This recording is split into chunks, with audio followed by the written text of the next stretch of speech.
and then they will vote on whether or not this will be passed. And we're looking to get this started as of October 1st. So some of our key changes to the ordinance, we want to make it possible to have both a 3-year rabies license tag and a forever tag. The 3-year will be for those folks who get a 3-year vaccination. That way they buy the tag once. They don't have to buy it again until the dog or cat has their updated rabies vaccination. The forever tag is a way for us to encourage microchipping and keeping your contact information up to date in our Chameleon database.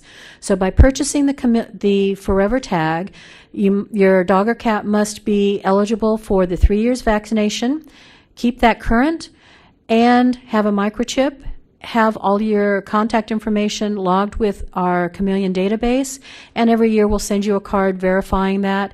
If you are not keeping up on the rabies vaccinations and or the updated address and contact information, then you'll go back to a regular tag. But if you do, you buy it once and it's for the lifetime of your dog or cat. We are also increasing the incentives for microchipping by doing 2-for-1s where people come into our rabies clinic and get rabies shot and for no extra cost microchipping, and also by tying this in with our forever tag. So this kind of shows you some up-to-date data on why we feel that microchipping is so important. A vast majority of our dogs coming in this last year don't have microchips. And those that do, there's also a huge chunk of them that don't keep their contact information up to date. We essentially run a doggy Uber. If we find a loose dog and it's got a microchip and the information is up to date, our officers will drive that dog or cat back to its home. It doesn't even have to come into the shelter. But without up-to-date information and without the microchip, the animal has to come into the shelter. And so this is a way to provide better service to our community and also decrease our overcrowding at the shelter. So some of the other things that we've noticed that's been a bit of a challenge is with livestock. Oftentimes when folks are leasing a piece of property and they don't live there, but they have that for their livestock, if the livestock do get loose, there's a storm, a fence goes down, we don't know who those livestock belong to. So we're going to be requiring them to post their contact information at all access points on the property. And I'm sure all of you have heard of a number of legislative acts over the last 18 months or so from the state that have impacted how we investigate and quantify dangerous dogs. So there's some changes in our wording that will better align our dangerous dog ordinance with what the state guidelines are. And this is another big one. We're going to be changing our stray hold time from 4 days, and since the first day doesn't count, it becomes an effective 5-day stray hold, to 72 hours. So what we've found is the vast majority of people who want their pet back come and pick it up the same day or the next day. And then there's a contingent of folks that pick it up on the 3rd day. But if you're going to pick up your pet, redeem it, it's usually within those first 72 hours. So our next slide kind of shows this. So our current stray hold time is those 2 red boxes together. And what we've done is we've changed this to be just where the vast majority of people are picking up their pets. This is an advantage for both the pets and for the shelter. So it shortens their time in the shelter in that if we can start processing these dogs and cats to get them out for adoption quicker, they find homes quicker, they're less likely to get sick. And this allows folks to come in and adopt these animals instead of waiting an extra couple of days and getting sick. So let me go on to the next one. We are going to be increasing our fees and fines. There was one piece of legislation that allows us to go up at the highest end of fines to $7,500. That's only for cruelty, neglect, and dangerous dogs after the 3rd offense. Most of our fines are going up much smaller amounts. We'll go over that at the very end. But the majority of fines will still be capped at $500. except for cruelty, neglect, and dangerous dogs. Also, as part of the state legislation, we are going to be requiring the $100,000 liability insurance for owners of adjudicated dangerous dogs. So that doesn't mean you can just point to a neighbor who has a pit bull and says it's dangerous. It has to be an adjudicated dangerous dog. So this talks a little bit about our cases, the number of cases of aggressive and dangerous dogs, and cruelty and neglect cases. You can see the thousands of cases that we deal with every year. We want to try and drop these numbers down. So that's why we want to be focusing more on cruelty and neglect. Go ahead. Next is that we also understand that not everybody knows everything about our ordinance. So we want to be more community friendly. If we run across somebody and they don't know that they need to have a rabies tag or a rabies shot, that we give them a violation notice, but we hold on to it for 15 days to give them time to get into compliance. And if they do get into compliance, we can void that violation notice. If they don't, then it goes into the citation. So it doesn't stop us from enforcing, but it does give us a little bit more community liaison work.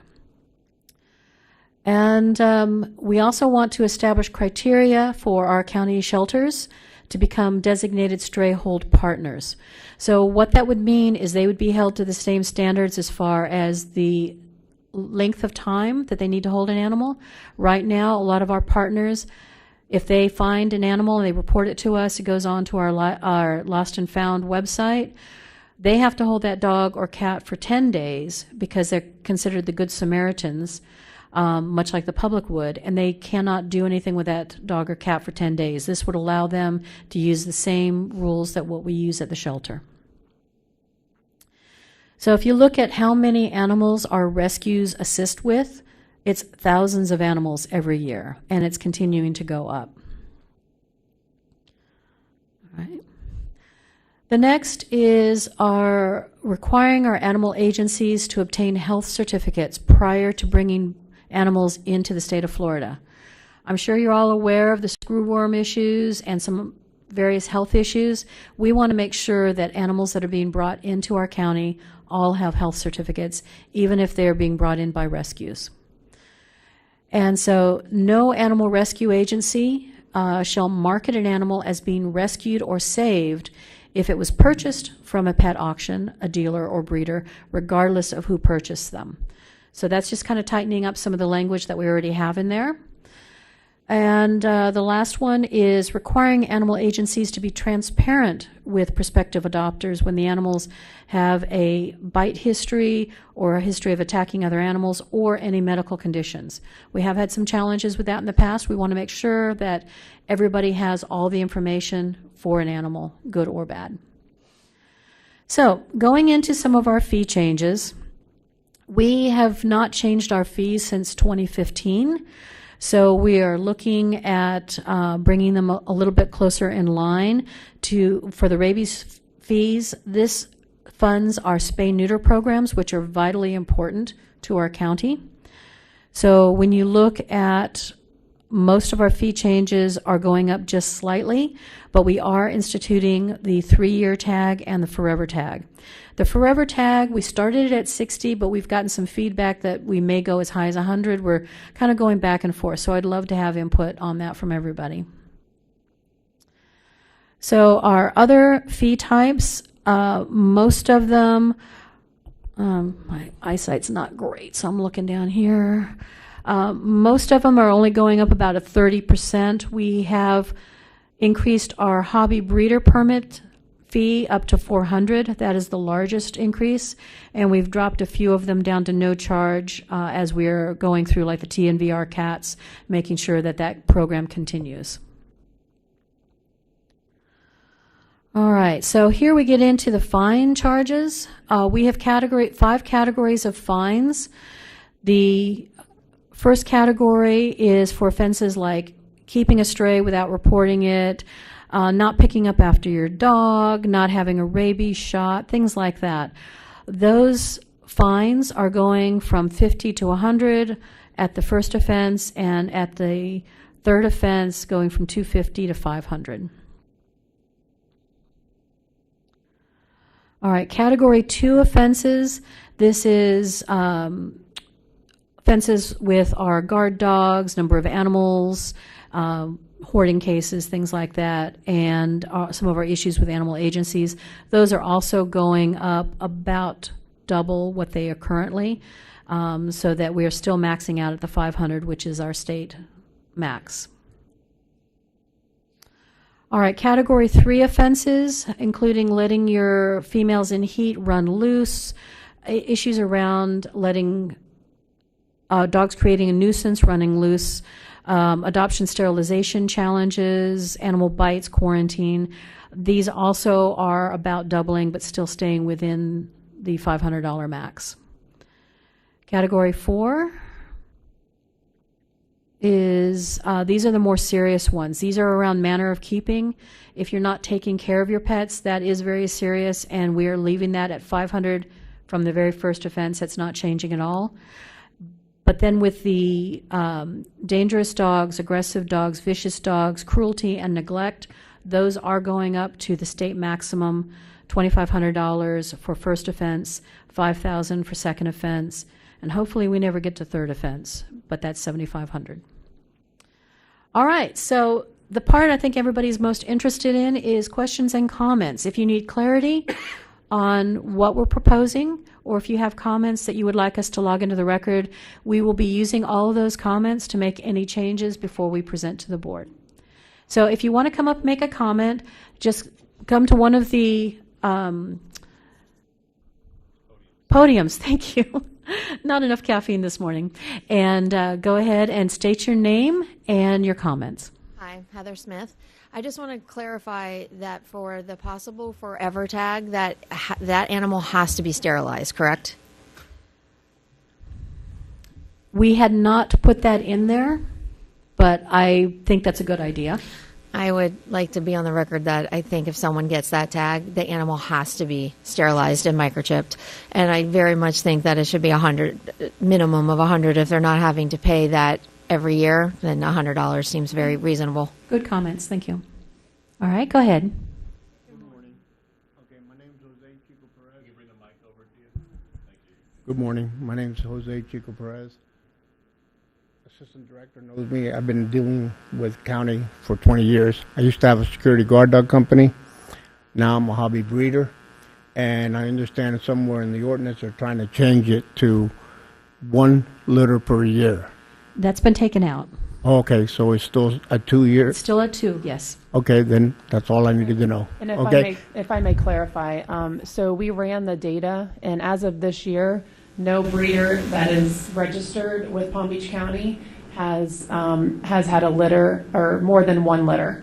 And last year, all the registered breeders, I think one of the breeders had 2 litters. Everybody else had 1 litter. So we didn't have the data and substantiated to substantiate the change. However, our goal is to educate the community moving forward regarding that. If there are to purchase an animal from a breeder, make sure that they're registered with Palm Beach County. Yes, I am registered, okay, and I turn in my paperwork always. I'm always there getting my tags, and all my dogs leave my premises. I'm strict about my contract.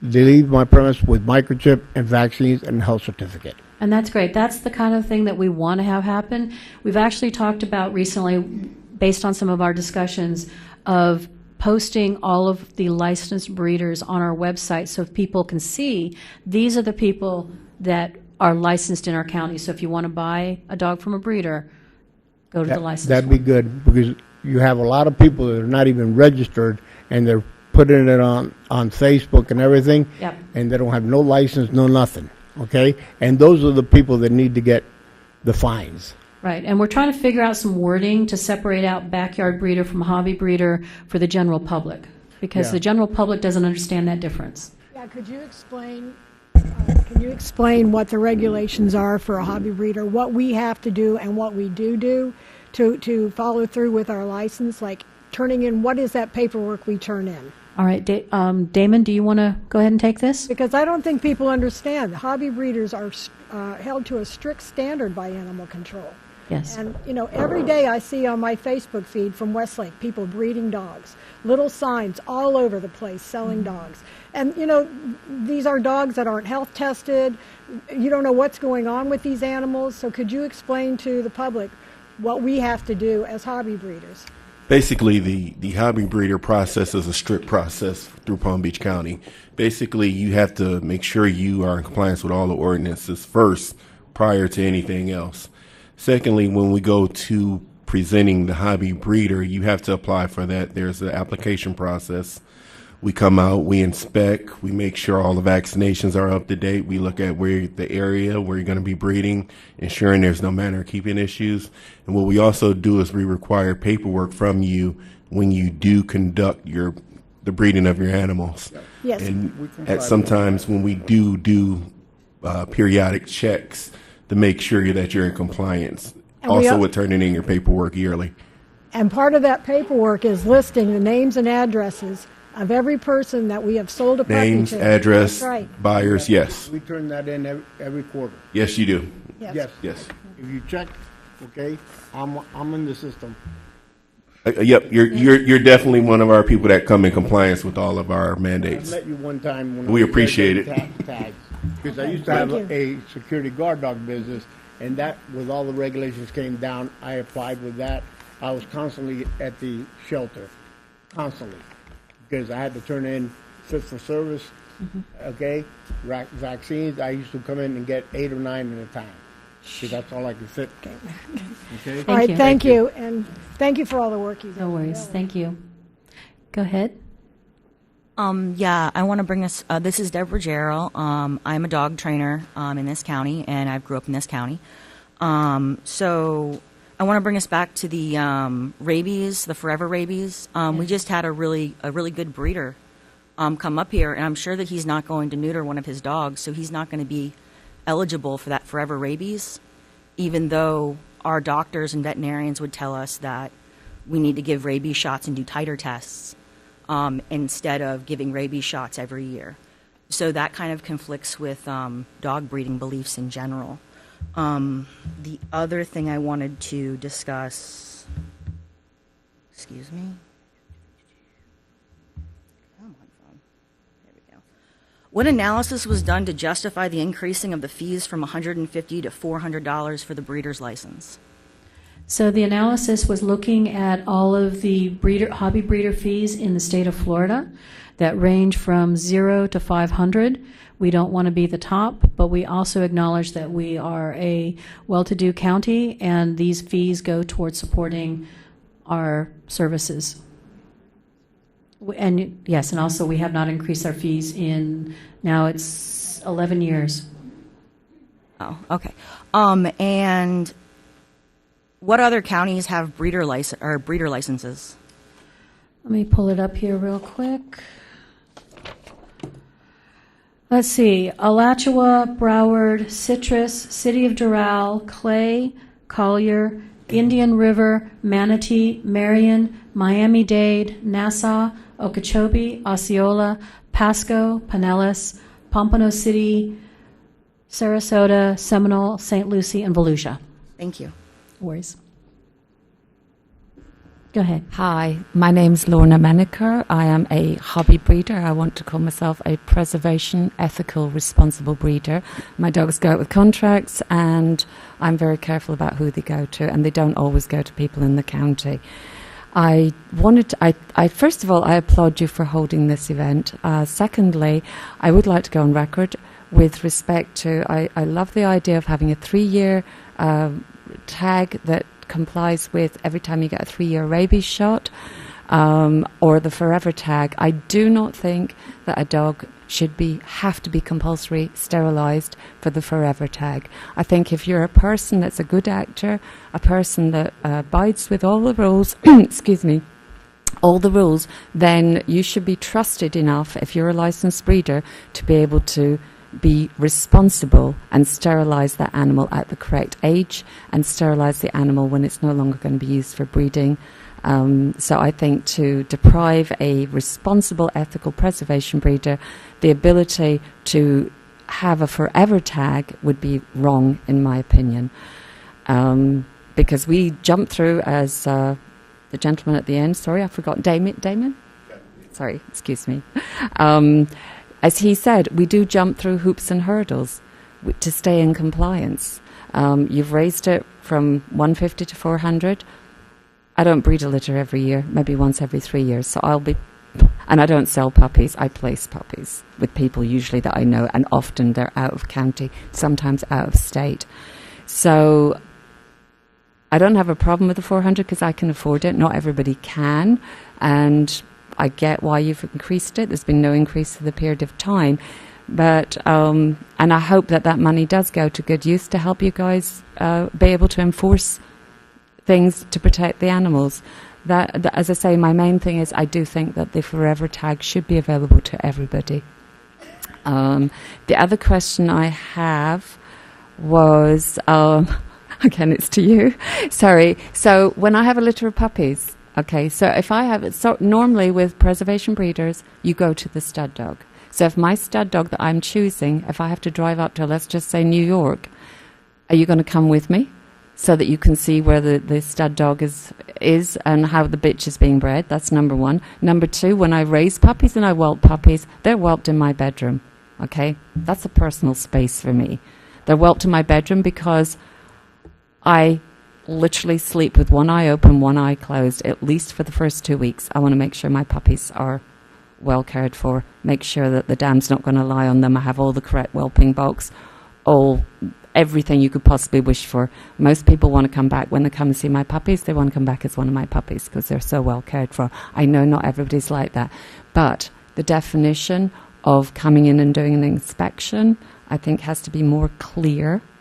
And I think there are personal boundaries that, would I want you coming into my bedroom? Probably not, but you're basically saying, okay, I need to see where you're raising your puppies. So that's just a point that I want to make so that you can perhaps put some clarity on that. Great, thank you. Thank you very much. Go ahead. Good morning. Hi there. Good morning. I just wanted to start out. Rebecca, go ahead and introduce yourself. Oh, sorry. Did anyone else? Okay. Hi, I'm Rebecca. I run a local 501c3 nonprofit dog rescue. I'm actually picking up Tycho today from the euthanasia list after this meeting. And I'm probably going to get some heat for this, but I'm actually pro-ethical breeding. Please don't shoot me. But no, don't clap yet. Don't clap yet. You guys are about to hate me. I'm so sorry. So I believe myself to be very, I see both sides, but we have the same goal. I think all of us here have the same goals.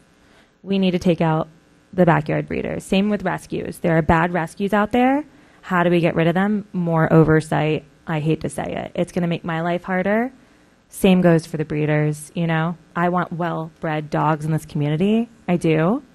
But I think you and I are both going to have to suffer for us to get to that point. So that being said, so I didn't know if I could airdrop it, and I didn't have time to send it to you guys ahead of time. So even just looking at, I have a couple things. So the Best Friends Society, who you guys are a partner with, has all the statistics online. So, my first question is I was looking at the statistics between us and Miami-Dade, and even though they're closed admission, and I just admire you guys so much for staying open admission, I think it's really wild that we get marked a almost no-kill shelter while they get to bear no-kill on their shirts while we are there picking up dogs off their streets every single day that they are denying with taxpayer money. So thank you guys for staying open admission. I can't thank you enough. But it's interesting that they, on their Best Friends website, have, and I can pass this if anyone wants it, just don't steal it. They handled more than twice the intake as Palm Beach County while maintaining that higher save rate, according to their data. I'm curious if there are any practices or policies that they've implemented that Palm Beach County has thought about adopting or evaluated to reach that no-kill other than becoming closed intake. So we did a couple of years ago. I'm sure Heather will tell you how badly it went when I tried to put some of this in. where we dropped guillotine doors to allow us to keep more animals. We tried crates in hallways, things like that.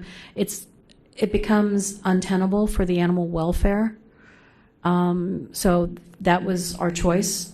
We don't have as much air-conditioned space as they do, so I don't feel that we can have as dense of a capacity as they can have in that space.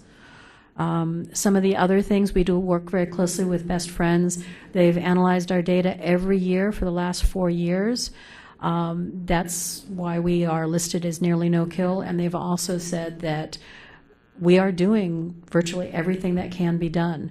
The things that I'm not comfortable doing is some of the complete abrogation of, and this is just from Best Friends, I don't know Miami, I don't think Miami does this, but basically saying you can just come in, take a dog and walk out.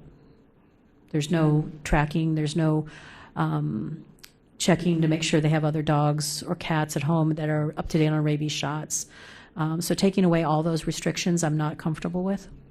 And I'd like, excuse me, and I'd like to add that the main reason why we are nearly no kill is our cats. The cats, I saw that. Yeah. So, and obviously TNVR is very important. that But just we get have cut? our community cat officer, Sergeant Yeah. Black here, who's instrumental in getting out in the community and educating the importance of trap, neuter, vaccinate, return. So, but we are at, I think, 91, 92% for dogs. That number fluctuates every month, obviously, but cats is around 87%. So we need to get our cats up to 90%, and then we would be a no-kill shelter.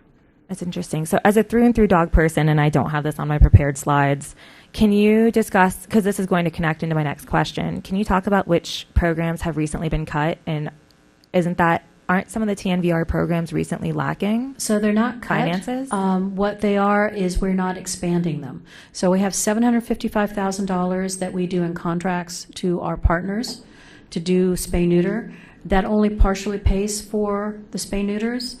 They still have to come up with the remainder cost to provide it for free. So in the past, what's happened is if they used all the money in their contract, we would add money to the contract until the next renewal. We are just not adding any money, so when the contract monies are spent, they have to wait for the next renewal period, which will be in September. Okay, thank you guys. So that's kind of interesting and leads me to my next topic. So what the nice gentleman mentioned earlier, and I think some of the other people mentioned, was that right now there is a hobby breeder form that they fill out, and currently the annual permit fee is $150 due in January of each year, at least in the previous ordinances. So I have a couple slides on this I want to ask about. So you mentioned at the last meeting that we have hundreds of hobby breeders, licensed hobby breeders. Was that correct? Yes. So that's a significant number of breeders operating in the community. Is this new fee still going to be enough to support the meaningful oversight and enforcement that is necessary? Right now, we are supported by ad valorem dollars, and these fees will definitely help with that, but we would not be a good community steward by charging what it costs us to administer this to each individual breeder. There's a lot of work that goes into managing the hobby breeders. It's even at $400 times 135 breeders, it won't cover all the costs. And the amount of money that we collect from all of our fees does not offset the expenses. So our budget is Right. 15, 16 million. About right Yeah, at it's 16 million. 16.68 million, and we bring in About 2 million. 2 million and change each year. So 15. thank you. So I actually have the slide from your budget My from budget's last year. 140 million total, but You couldn't pay me enough to do your job. Don't worry. I'm still a huge fan. So I do have the slide here if anyone wants to see it from the budget proposal from last year, where fiscal year 2025 proposed budget of $16.68 million. And of that, roughly $13.5 million did come from those property taxes, which led me to a couple of my next questions.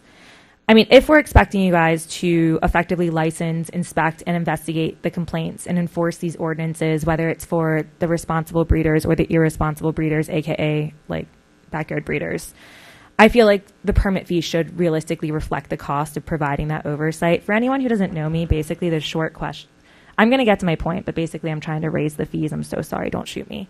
But what is the estimated annual revenue increase with those funds? And will those funds be dedicated to breeder inspection enforcement? So for I know that Gilbert was working on that. We mentioned the other night. Can you go on a little bit more about how you are working to change so that the fines that you guys profit can go back into this enforcement, which would actually benefit you guys? So if we were to, and I think if I'm not mistaken, if we were to actually increase the hobby breeder license and the fines, that will actually go back into hopefully enforcement. Can you elaborate on that? So not just go back into enforcement, but we're trying to create sort of what PZB has, a special masters program, which gives us a magistrate that can hear hearings whenever we issue citations, and instead of those funds going back to the clerk of courts, it would come back directly to the general fund. So it's not specific to any type of enforcement that goes on with ACC, but back to our general fund instead of going to the clerk's office. Okay, and I appreciate that tremendously. So wouldn't you agree that if we expect animal care and control to effectively license, inspect, and investigate the complaints and enforce the ordinance, that this permit fee should realistically reflect the cost of providing that oversight? Well, remember, we're never going to collect the amount of money that's necessary to run ACC. I mean, we lose in every aspect of what we do, but what we do is a public service. So I don't think we're going to be able to use those fees as a means to collect all the funds that we need to enforce. Would any of those profits go towards a raise for our understaffed shelter and increasing the salary rates to hopefully get new employees to come in? Yeah, so each year, separate from the revenue that we collect, we put in a budget request for positions, increasing our contract amounts, whatever it may be. And this year was a definitely a tight year for the county. There were not a lot of requests that were not only submitted but approved. And so obviously, November is going to be, a time that might change, the way the county is structured and funded. So we're kind of all like holding out until November to see what that looks like for us. But yeah, every year we always request staff to support. Jan, when she started 5 years ago, submitted to me about 30 positions that she needed. And I think we've been successful in getting about 16. Oh, we're up to 20 now. 20 positions. So kudos to her for kind of doing a strategic plan on, the staffing. And I have supported that among all the other divisions that submit requests to me under public safety. And I think 20 positions is a huge success in the last 5 years. So, but we do, every year we identify our needs and submit them for a request to our Board of County Commissioners. I promise I'm almost done. I promise. I'm so sorry. It's okay. Did you say 20 positions were created or filled? Created. Okay. Created and filled. But we have vacancies, obviously. Yeah. And do we think, so if we increase these fines and do kind of find somewhere to get more money from, so just for example, if we pull up, I'm not sure if anyone here is AKC. I don't know if we like the AKC. Okay, cool. So we do still like the AKC on your side. Cool. We need to talk. I like you guys. So on the AKC, we have the same goals, I promise. Yeah. What breed do you do? Oh, are you in the acreage? I pulled your sign the other day. I'm sorry.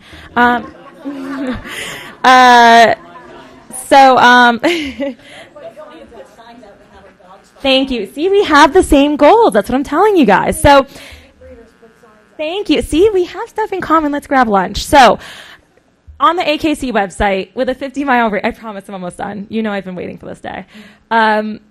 On the AKC website, even if I do a 50-mile radius in West Palm Beach, it's going into Fort Lauderdale, and it only shows 96 AKC breeders on the website. So of our hobby breeders, how many of them are actually good breeders? And I imagine that if they're not on the AKC website, how good are they actually? That's a speculation.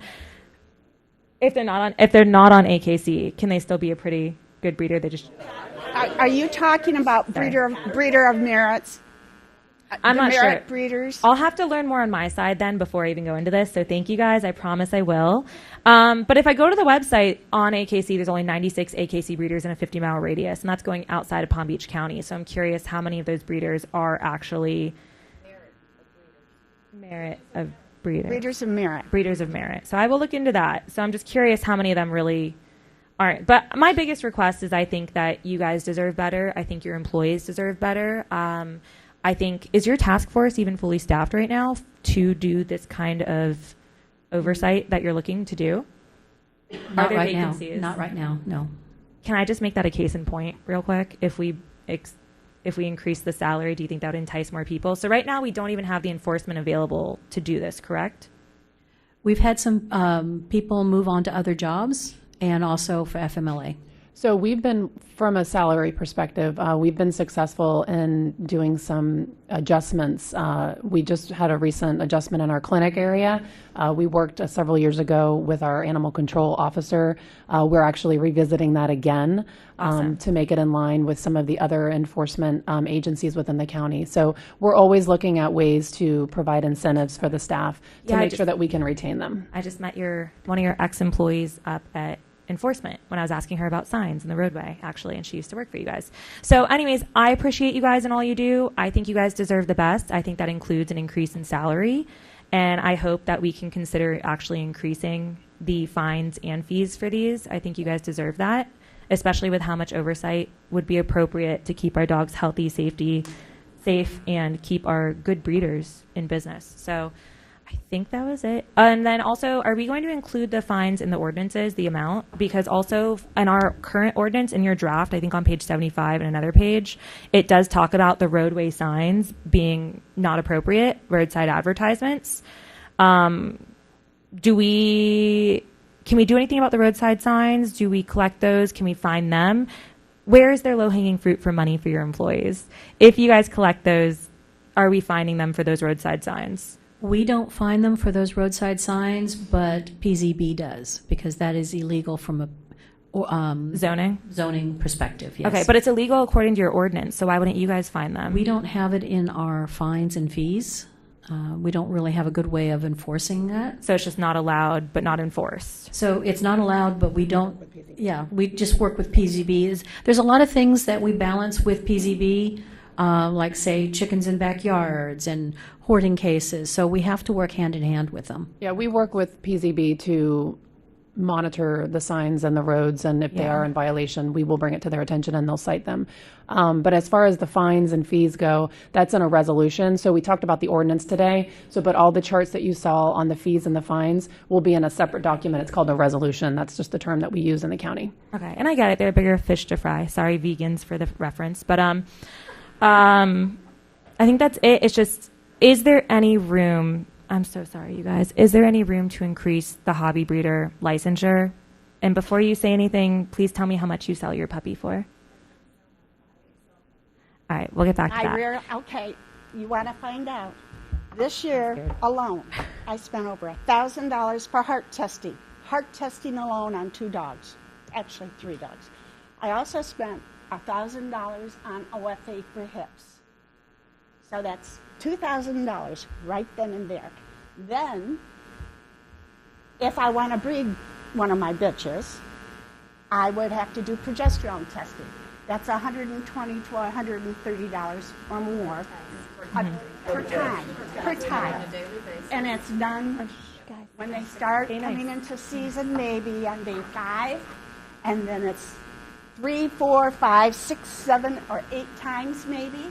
So that's another $1,000. And what breed is this? I'm boxers. Boxers. I have one that I just saved from the euthanasia list if you want to take him in. Actually, he's still looking for a home.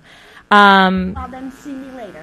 But I think we can all agree, though. Okay, so then... Ladies, because this is a public meeting, can you please speak into the mic? That way everyone can hear what you're saying. It's okay. And then, after that, if we breed, sometimes we use frozen semen because we want to go back for genetics. Mm-hmm. And that may be $2,000 to do that. So it adds up before we ever have a litter. Yes. And I don't think any of us can charge the money that we lose. Because of, all right, so can we agree that I'm hoping we can get somewhere on this, I do. Because again, I appreciate the testing that you do. I wish more people did that testing. Do we think they all do? Do we think that increasing the hobby breeder licensure will help weed out the people who don't put in the effort that you put in. No. No, they'll just go underground. No, I know. So we're looking for that midpoint. So I understand both sides. We're trying to kind of, that's why we didn't go to the highest. We went to 400 because we felt that that was reasonable with our community. I appreciate everybody's input on it, but I think right now we're still kind of just taking everyone's feedback. Absolutely. I'll go ahead and leave. Yep. Thank you, Rebecca. Thank you guys so much, and thanks for all you do. And hopefully we can figure something out, because, again, we do have the same goals, I promise. We know that. We appreciate good rescues. We really do. And we all appreciate animal care and control. I know the people that I deal with for my annual hobby license they've been wonderful. Absolutely wonderful to work with. Go ahead and introduce yourself. Sorry. Oh, I'm sorry. I'm Pat Boyd, and I will tell you, I was president of Jupiter Tequesta Dog Club when this ordinance first came out in 2008 and dealt with Diane Suave, your predecessor. And so the 3 kennel clubs did hire an attorney to walk through this. And what we came up with was a good balance between the two, what they wanted, what animal care and control wanted, and what we came through. Right this minute, I just want to address the inspection for hobby breeders. That was never done before, so I kind of want to know what's going on with that, a clarification. Sure. It's just on verification. Right now, we have to trust that everybody is saying and doing what they say they're saying and doing. One of the things as an enforcement agency, you want to trust but verify. And so this inspection is just verifying that what they're telling us they're doing is what they're actually doing. And how do you verify? What is your procedure for verifying? Just making sure that they have the records, that the animals are in good shape, that they can show that if they're saying that they're doing proper vet care, that they actually have the records. Because we don't ask you for your records, your vet records to show. We're just saying that you are getting vaccinations, you're doing those things. Okay. It's basically coming out, taking a look without having you send a bunch of papers in that may be confidential, but just, yeah. Will you be entering the premises, or you stay outside? We had planned on entering the premises to see the dogs, yes. How about having the dogs brought to the house, to the door? Yes. We can do that. Because otherwise there's more the detail that I think we can look at with Damon. And yes, because there is a legal, I know, we hired an attorney. So there is probability for a warrant as opposed to a warrantless procedures. And what we had determined at that time was that, hey, you're free to come, you're free to look on the outside, you're free to do a sniff test, you're free to do visual test, but you can't enter the premises. Okay? I have the paperwork from the attorney right with me if that's something that you want to consider. And that's about it, other than the fact that $400 is a little much. It is. I'm one of your rare ones. I have the free hobby breeder's license because I've been with this since the beginning of the program. And as I said, I love you guys, really, really, really do. But we all have to work together, and we have to still stay within our constitutional rights. Okay? yeah, and we just wanted to verify information, verify the animals are healthy, things like that. Where I have lived before, animal care and control, they would come to the door, and you could show them your vaccination records, or whatever they were asking for. And, you pretty much can tell when you're at somebody's house what the condition is inside. You open up the door and it reeks, then you know. Yeah. Or even bring the dogs to the door. Yeah, and those are all good points, and those are things that we can clarify. Okay, perfect. Thank you so much. All right, next. Hello, my name is Deborah Gerald. I was looking on on your website, and it has your intakes that are there. So I kind of just looked to see how many years I could gather and kind of look at it. It says our stray intake seems to be it's the highest for the last 5 years that I checked through. And I was wondering what we're doing to focus on stray dogs in the county and where they're coming from. So they're pretty much coming from everywhere. A lot of times people have a level of discomfort. If they're going to give up their animal, they don't want to be embarrassed. And they'll have a neighbor say, hey, I just found this dog or I found this cat. There are also an increase in the number of evictions, arrests, deportations that we've had that animals come to us for. Mm-hmm. And because we are a open admission shelter, but we also request people to make appointments to give up their animals.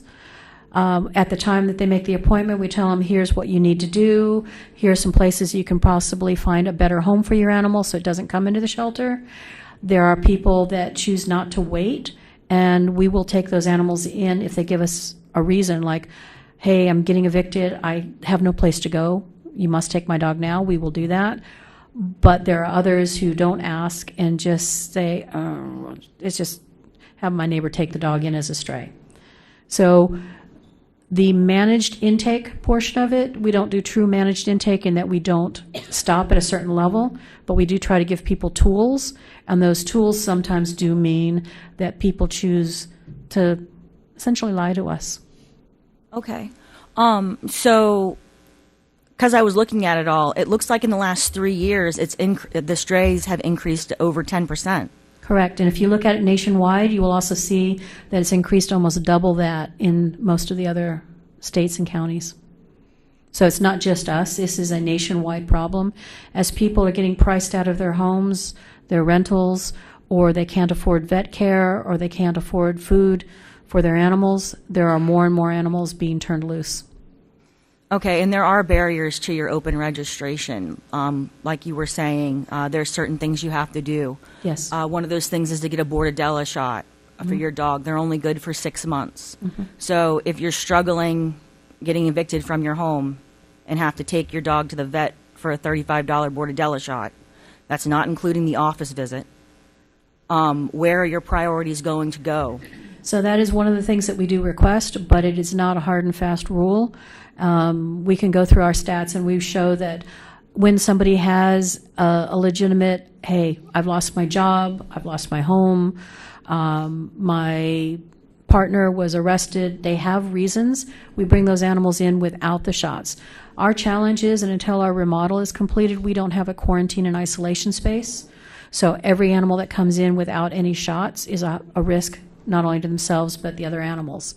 So we would prefer it, but we cannot enforce it to the point where people drop the animals off in our parking lot. So we will accept emergency or under constraint kind of issues if somebody's really hurting.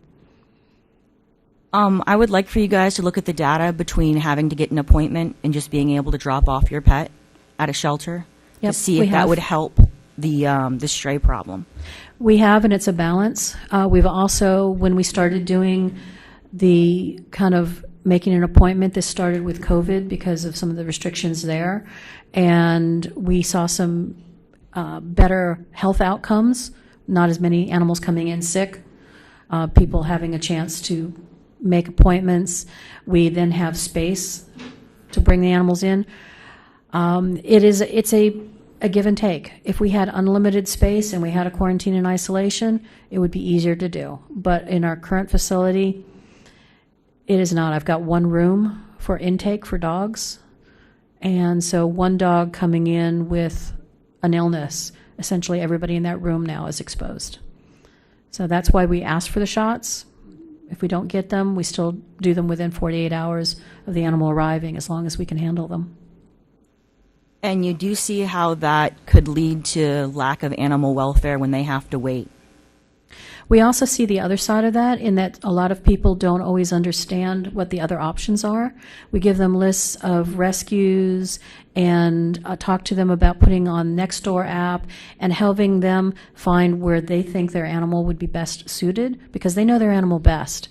And if they take the time to try and find good placement for their animal, we do have probably 50% of our appointments. When we call them back because they didn't show up, they say, no, I found a home for my animal. So it's better for them to do it. It's a way to encourage it, but not require it. And again, if there is an emergency issue, we do take them in anyway. We do this almost every day. Okay, it's against Nextdoor's policy and it's against Facebook's policy to advertise pets for rehoming. They take them down all the time. Okay. So when you call and you say, hey, I need to rehome my pet, and they say, hey, go ahead and find a home for your pet, you go online and people harass you and tell you what a bad person you are for having to rehome your pet. So that's just what happens. My sister's been crying to me about it. So that's what happens when you ask these things. Mm-hmm. Well, thank you. Thank you. Hi, I'm Jerry Poller. I happen to be a hobby breeder. And I thought I heard a number here, which I hope is wrong. How many hobby breeders are you currently licensing? About 135. It goes to 130, 140, somewhere in there year to year. That's what I thought you said. So I did hear correctly, and that number shocked me as being very low.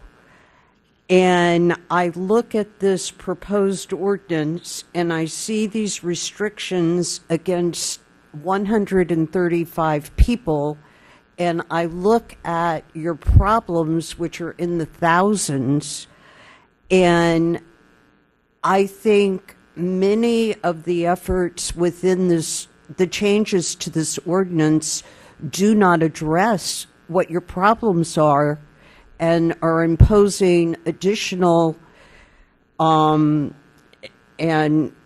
I can go through each page, which I don't think we have the time to do in this setting. I don't think we're addressing the underlying and real issues that appear to be what's driving changes. And I'd like to request, and we can schedule it another date, a drafting session where we can sit down and address what appears from what I'm hearing to be the underlying issues here. So I'm happy to have more input. That's why we have these meetings, is for people to give us input. And also you can grab I've got my business cards up there. You can write information, or we can set up a time to meet to talk about some alternatives. It's an imperfect world, and we're trying to kind of thread a needle on making gradual improvements for our county and not being onerous as an enforcement agency. Well, I mean, I just look at one on page 66, which is 429 A 2L. Not breed female dogs more than once per year. So that's been taken out. So it's twice. Okay, so that's out of there. And also I understand you're not making the change to one litter? That is correct. Okay. We weren't aware of that. We didn't know there was an additional draft. So we had a meeting, we've had a couple of other meetings, and that was changed. Yeah, I explained earlier, I'm not sure if you were here, that the data didn't support reducing it to one litter per year. We ran the numbers last year. Only one hobby breeder that was licensed produced 2 litters, and everybody else was 1 litter that reports to us. Our goal is to provide education to the community and get the backyard breeder situation under control. Is there a more current draft of this ordinance? So we're still working on it. This is why we're asking people for input. And so we will have a draft that will be going before BCC in September 1st. Yeah, so September 1st is our first reading to the board, but we have like a League of Cities meeting next week. We've been meeting with our leadership. We've been having community meetings. So every meeting we kind of, make some changes, but this is what we started with, and then we update each meeting on changes. And that was one of the changes that we discussed earlier that was in the original ordinance revision, and we've modified it since. So the one that's going to be presented on September 1st will be the one that we are hoping will be the final one. That's why we continue getting as much input as we can now. Okay. And I want to go back to something that Pat Boyd raised. So when you propose to do this home inspection, and you want to see the health of the dog, it's one thing if a dog walks out in a totally emaciated state. You might say perhaps it's not a breeding quality at this time. I guess my question is, what will a visual inspection of the interior of a home provide to you that you couldn't get by request? In other words, if you want to know that the dog's been vaccinated, that's a piece of paper that can be easily emailed. What is it that you're looking for on the interior from 135 people?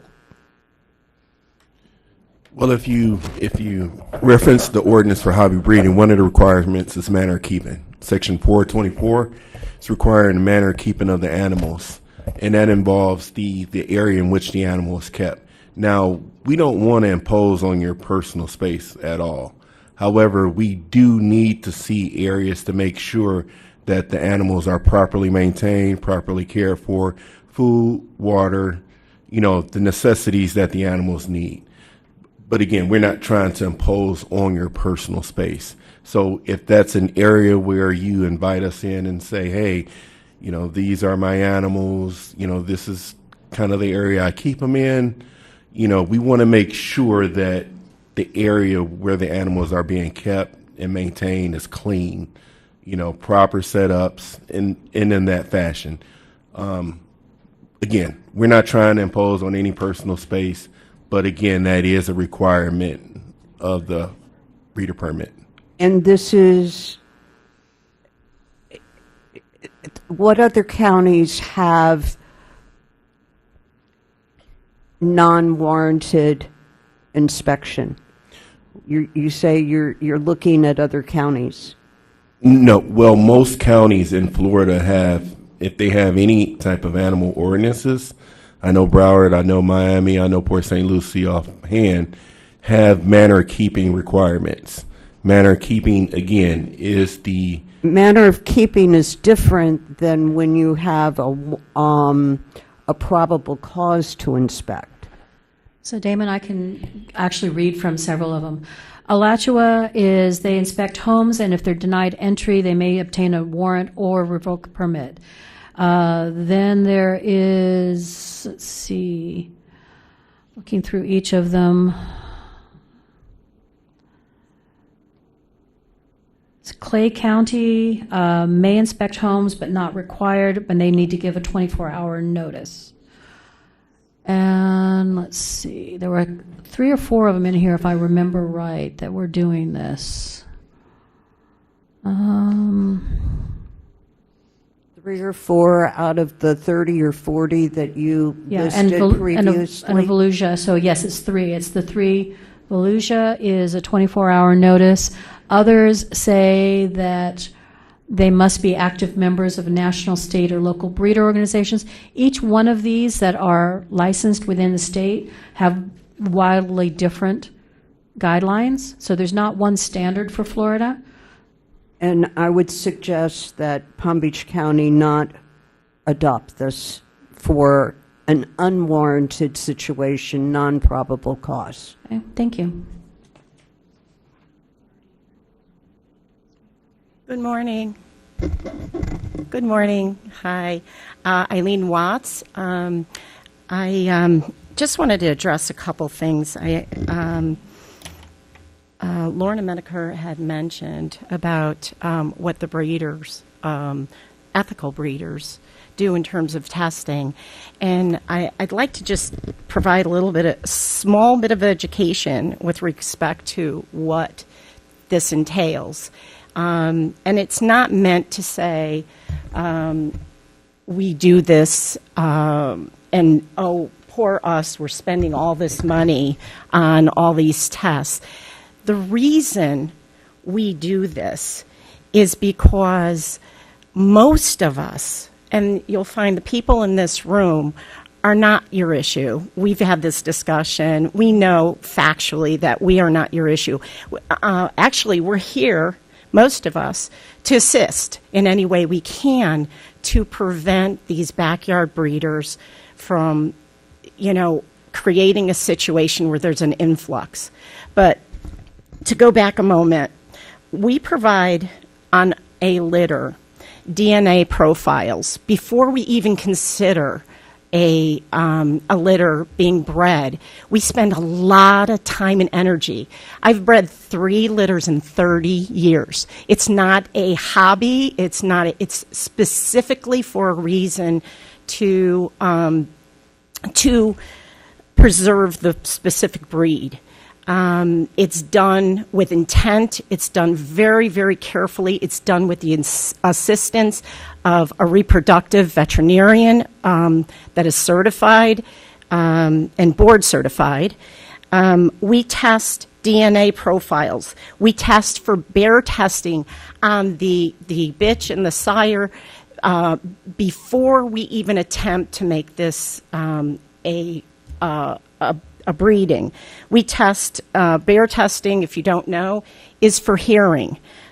We test thyroids. We test for eye certification by a board-certified ophthalmic dog physician. We test for heart conditions. We test for OFA. We test hips. We test elbows. We do genetic testing for the purpose of determining whether a dog is a carrier of something we don't want to bring forward in the line. So when I think the biggest hurdle and the biggest confusion is that people in the media hear breeder, the term breeder, and they automatically assume that these people sitting here in your galley are the backyard breeders.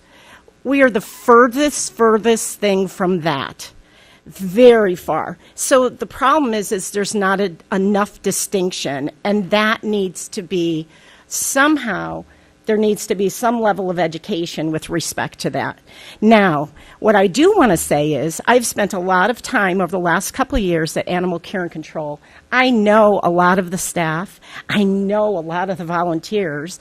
My husband and I started the first Somerset Canyons Animal Rescue Club in Boynton Beach, in West Boynton Beach.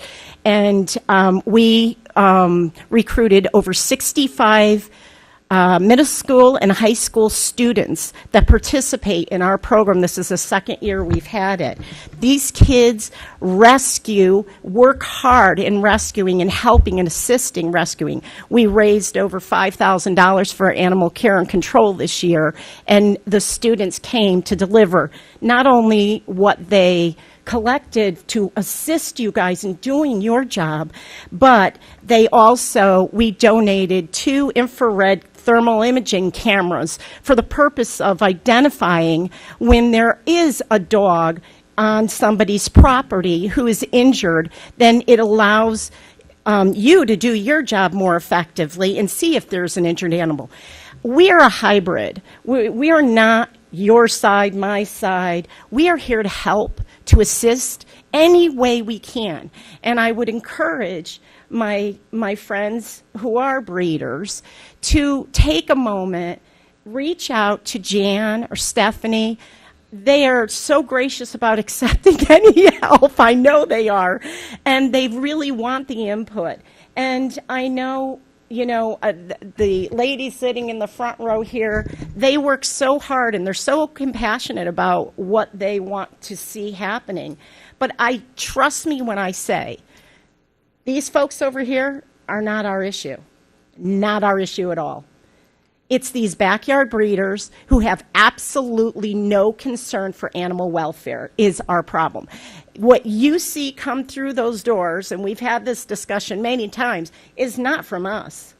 Not from us at all. It never will be. Our contracts, every one of our contracts stipulate that if for any reason under God's sun that you cannot keep your dog, you have a problem, there's a medical reason, any issue at all, that dog is to come back to us, period. Period. No exception. It cannot be transferred, sold, anything to anybody else. We have a very close relationship with anybody who carries any of our puppies in our homes, anyone, very close relationship. We provide a lot of care and a lot of ongoing help to everyone. And they ultimately become very good friends of ours and going forward for years. But my point is very simple. We need to do more to help resolve the issues of the influx of kittens and cats that are coming through. We need to do more in terms of what's coming through your door, and we got to mitigate it. And the only way to mitigate it is, I believe, is through the process of getting these animals microchipped and getting, in terms of the dogs, they need to be returned as quickly as possible so they don't enter, because we know there's a huge cost associated with everyone that enters that kennel and stays in that kennel. And that becomes a big problem for everyone. And, when I'm looking at these numbers, and correct me if I'm wrong, you have how many under 400 breeders that are licensed? 100? Well, it's 135 that are licensed, and then the ordinance grandfathered in about 31 of them when the hobby breeder permit was implemented. And then I think at any given year, based on some information that Jan provided, we could have up to 250. But it's an annual permit, so some people drop off. So you have a $14 million budget annually. Is that roughly, give or take? Yeah, 15, 16. So that covers all of our field services, veterinary services, shelter services. So all this time and energy spent on this issue represents $52,000 out of your $14 million budget. Mm-hmm. What it says to me is that we're spending time and energy because, look, I was an elected official for many years in another state, and when there's a problem, we like to have a scapegoat. And it's really easy sometimes to point a finger somewhere and say, okay, this is our problem, and we're doing something about it. So then everybody out in the media and everybody out at home says, oh, look, we solved a problem. We remedied something. But in actuality, a $52,000 issue is not even close to what your problem is. All this time and energy and effort spent on this specific area means nothing in the big picture. It means zero. It just doesn't. I think it would be better spent, and a lot of our rescues, let me just say this, they're doing a lot of good work out there. They're doing the best they can. I see a lot of them that assist animal care and control. They take a lot of dogs in. I think there are some that do a lot more for ACC than others. I think there's some who have the ability to do a lot more. I know some have received grant money from the state and from federal government. They received loans that were forgiven and not paid back, and yet they're not doing their fair share in our community. This is money that we've paid to assist them, and yet they're not doing their fair share. So they need to step it up a little bit. And they need to be taking more dogs off your hands, or maybe doing more cats and helping you. And that's a problem. So, and exactly. I mean, that's just, you know, I mean, I just think it's... I appreciate your comments, so yes, thank you. Thank you. I appreciate it.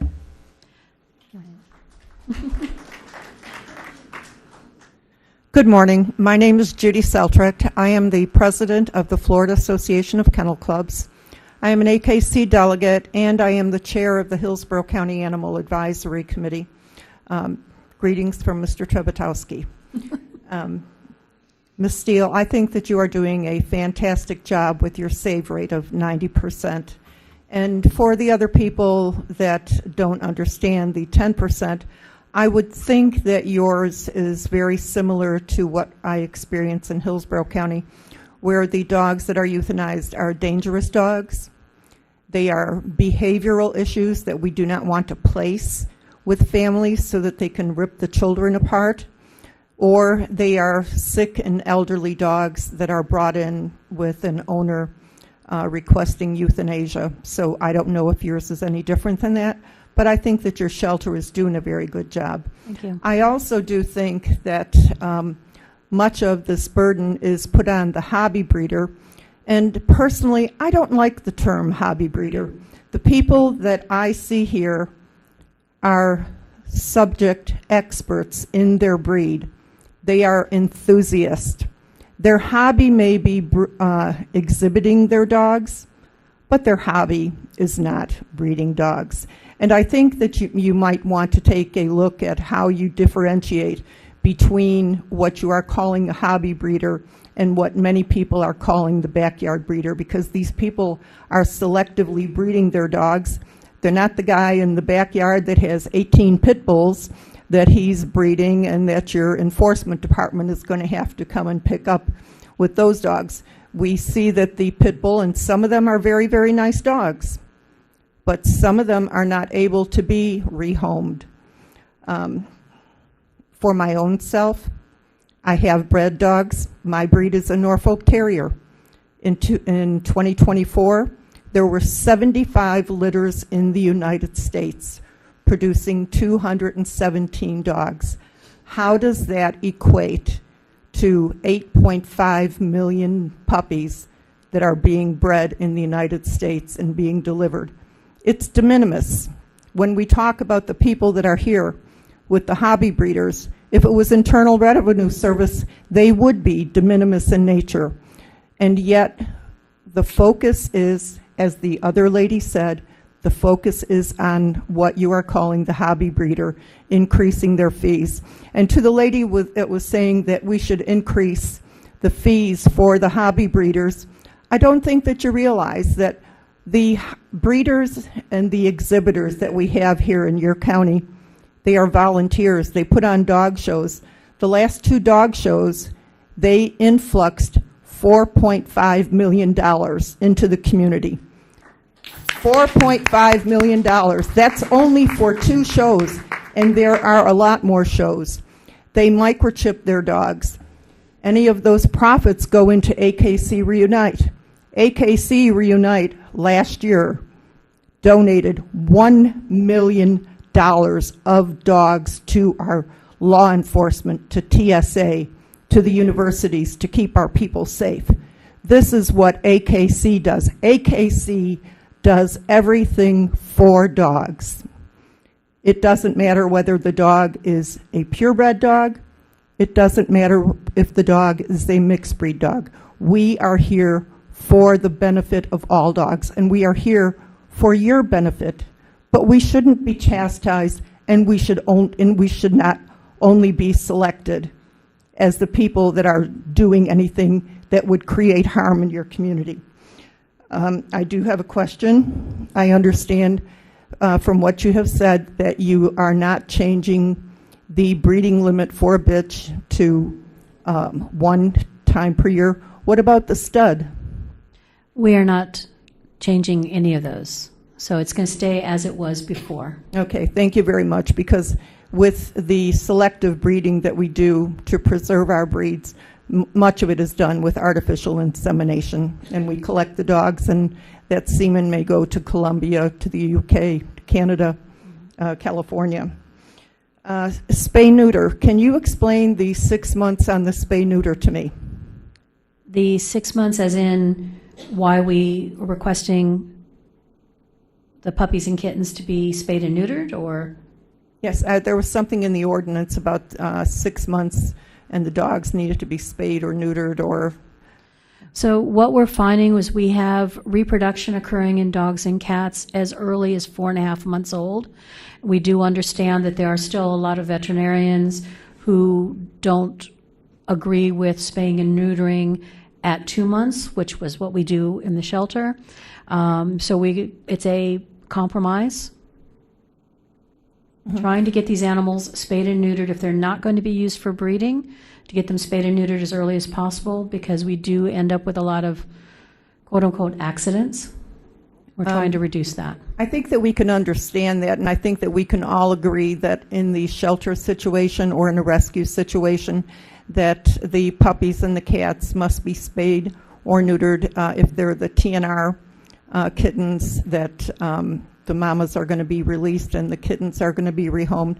But for the individual who is going to be exhibiting their dog, or for the individual who is also going to look for the long-term health of the dog, the recent studies of veterinary medicine have shown that the dogs who are not spayed or neutered until they are mature will live a longer life. They are not subject to musculoskeletal problems.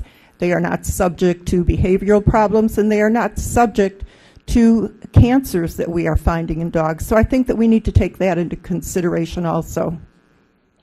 On the education, the Florida Association of Kennel Clubs and the AKC is very, very involved with the juniors. And I can only say that in your own community, outreach to the children. The children are the future. Those children are going to be your responsible dog owners of the future. They will be your responsible breeders of the future. They are not going to be the guy in the backyard who's got 18 pit bulls and he's going to be breeding them so that he can sell them on Facebook, even if it isn't allowed, or wherever it's not allowed. So please work with your children. A microchip. I think that you have a good microchip program, and our breeders also do have a very good microchip program.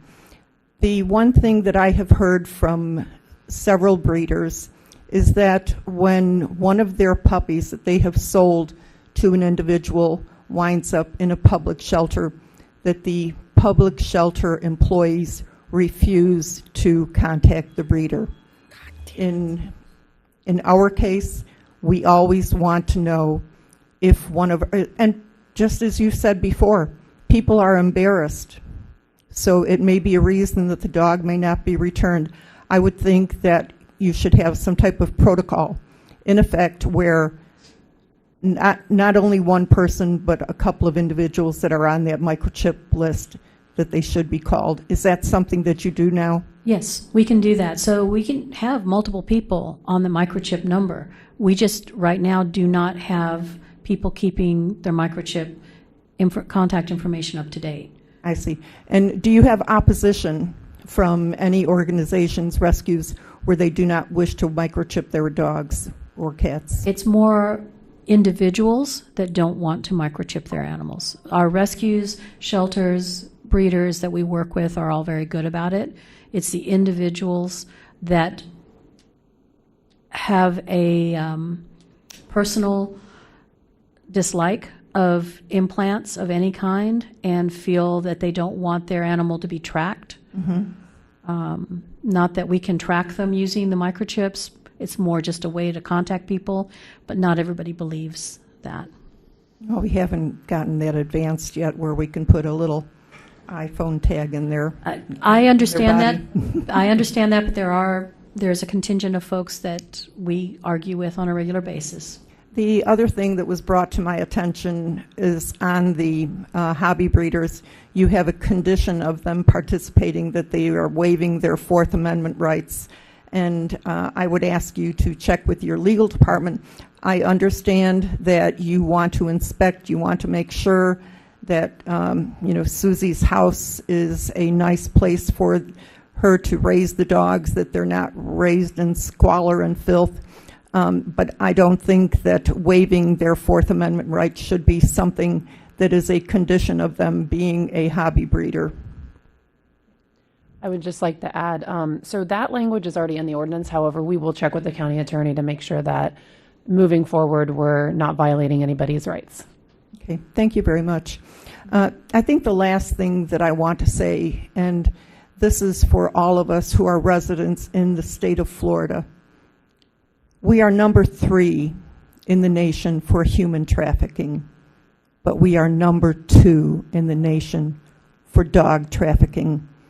And this is a problem, and this is something where you must know that as your local shelter, that with the dogs that are being trafficked, they are going to wind up in your open shelter, not from the breeders that we have sitting here, but from the dogs that are being trafficked into our area. Thank you very much. Thank you.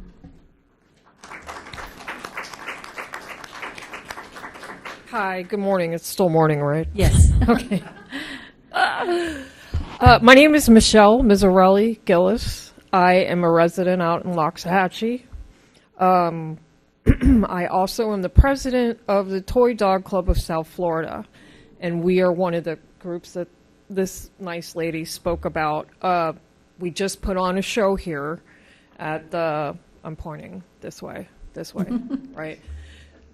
We just put on a 3-day show there in conjunction with Jupiter Tequesta Dog Club. And I didn't know the numbers, the figures that this lady mentioned, but the dog shows bring money into this county. I mean, like, you can't imagine. The next thing I want to say is this. I'm sorry, I forgot your name. And this one, where'd she go? The other one that spoke before. I don't want to repeat what they said, but they are 110% on point with everything that they said. Okay, the dogs that are ending up in animal control, I promise you, there is not one single, I call them dog folks, okay? There's not a single hobby breeder or exhibitor or whatever you want to call us that has ever had a dog picked up from the pound. Not one of us ever has ever gone to pick up one of our dogs from the pound. We are not the problem. We're just not. And you're right, it is the backyard breeders, the guy with, like she said, 20 pit bulls in his backyard, or they're breeding bullies and they're creating these crazy dog breeds, which of course we're against, because we're trying to make the popular breeds, the breeds out there, we're trying to make them better. You know, like this lady said about the testing, everybody tests the dogs. The different parent clubs, whichever parent club, for whatever breed you have, they have certain requirements. In other words, you're going to be part of our club. You're going to test for eyes. You're going to test for hips. You're going to test for knees. You're going to do you have to promise to do all these testing on your dogs before you breed them. Also, just FYI, anybody who tells you that they are making money breeding dogs is doing it wrong. There is no money, zero, to be made breeding and selling the dogs that we're selling. Are you kidding me? Are you kidding me? By the time you get to your vet bills, your fee, that's why they're all laughing, okay? No, it's a very expensive, passionate hobby. That's what it is, okay? And if you're completely broke and have gotten divorced at least once, then you're doing it right. That's just how it works in our world. I mean, we're insane. We're insane, you know, in a good way, though. You know, there's different degrees of crazy, but we're the okay type of crazy. We're good. We're not going to hurt anybody. And I don't want to come off like an ass, but what I do want to point out to you guys, and they're becoming I hate to say it, sore thumb for us, is Big Dog Ranch. Okay? You hear this? Okay. I didn't talk, we didn't meet before. We didn't meet before to you know, talk about Big Dog Ranch. Let's talk about Big Dog Ranch for a minute. If you guys are having so much trouble in animal control with dogs, yeah, I mean, you're overflowing, you're spilling over. I mean, is that's the whole point of, you know, the things that are being presented, the different new rules or laws or whatever you want to call them? Let me ask you something. How many dogs do you think that Big Dog Ranch brought in last month? And they're not from here.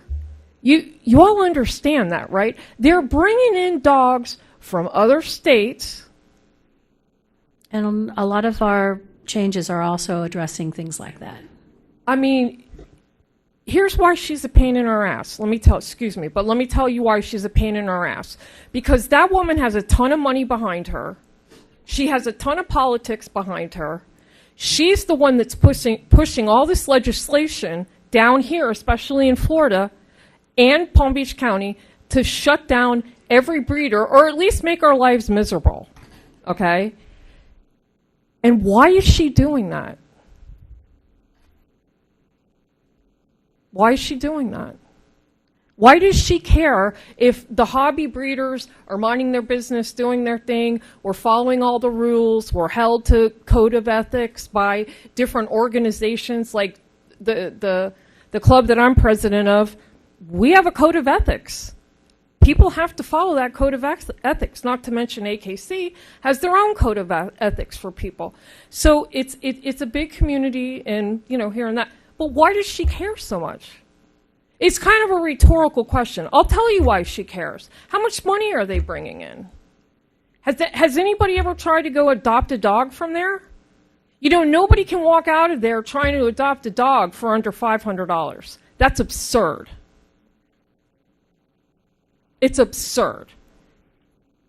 Go after her. I mean, listen, I know you're not going to, but I mean, she's got a ton of money. She's got politics behind her. It is what it is, but she needs to leave us alone. We're not screwing with her and how much money she makes and what have you. I'm getting off on a tangent, but I did have one question. I heard that you did away with one litter. Correct. Right. Okay. Because as soon as I read it, I'm like, what is this, China? You can have one. I didn't get. And how would you enforce that anyway? What are you going to do? You know. All right. So the question that I had to you, and I don't know if this has been taken off or not. Change restrictions on the number of animals allowed based on property side allows the division to not endorse this provision if no other violations of the ordinance exist. Can you guys tell a little bit about that? So that's another change that we did not make as a result of the first meeting that we had with the community. So right now in the ordinance, there's a chart of the number of animals allowed on property, and that chart's going to remain in place. There was some discussion that we had around removing that and just ensuring that the property is well kept and there's a manner of keeping on the property for the animals, but we're going to keep the chart to remain as is. Okay. All right. I got it. So that is one reason why we do these open meetings, is we want community input, sure, and we adjust every time. Because we're being heard. And I mean, I don't know, I know many of the dog people that are here because we're just, you know, birds of a feather. So I know all these people, most of these people anyway. So I probably will get booed for this, but I don't, you know, whatever. It's controversial.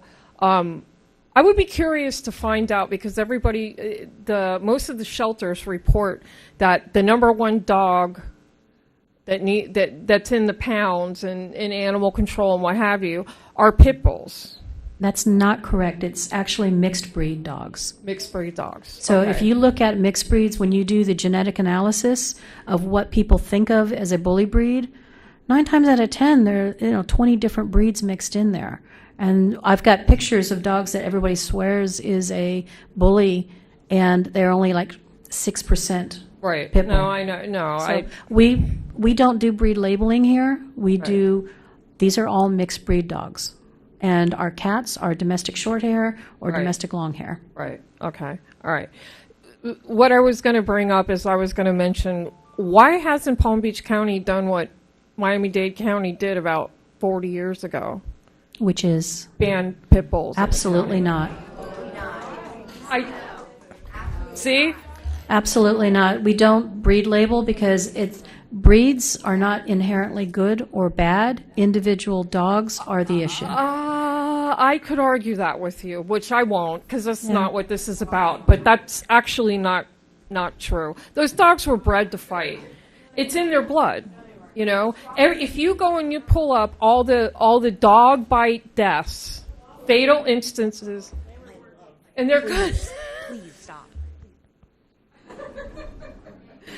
I don't even know what I was saying. So yeah, that's not on the table for us right now. I appreciate the input, but See, I knew I was going to lose some fans, but it is what it is. I would love to say, and they say, oh, it's Chihuahuas. Well, I hate to tell you this, just like whoever.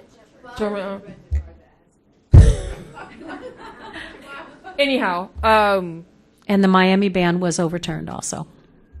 They're allowed to have pit bulls in Yes. Miami now? Yes. They changed it? Yes. Oh, Jesus. Okay. All right. Thank you. That was it. Thank you.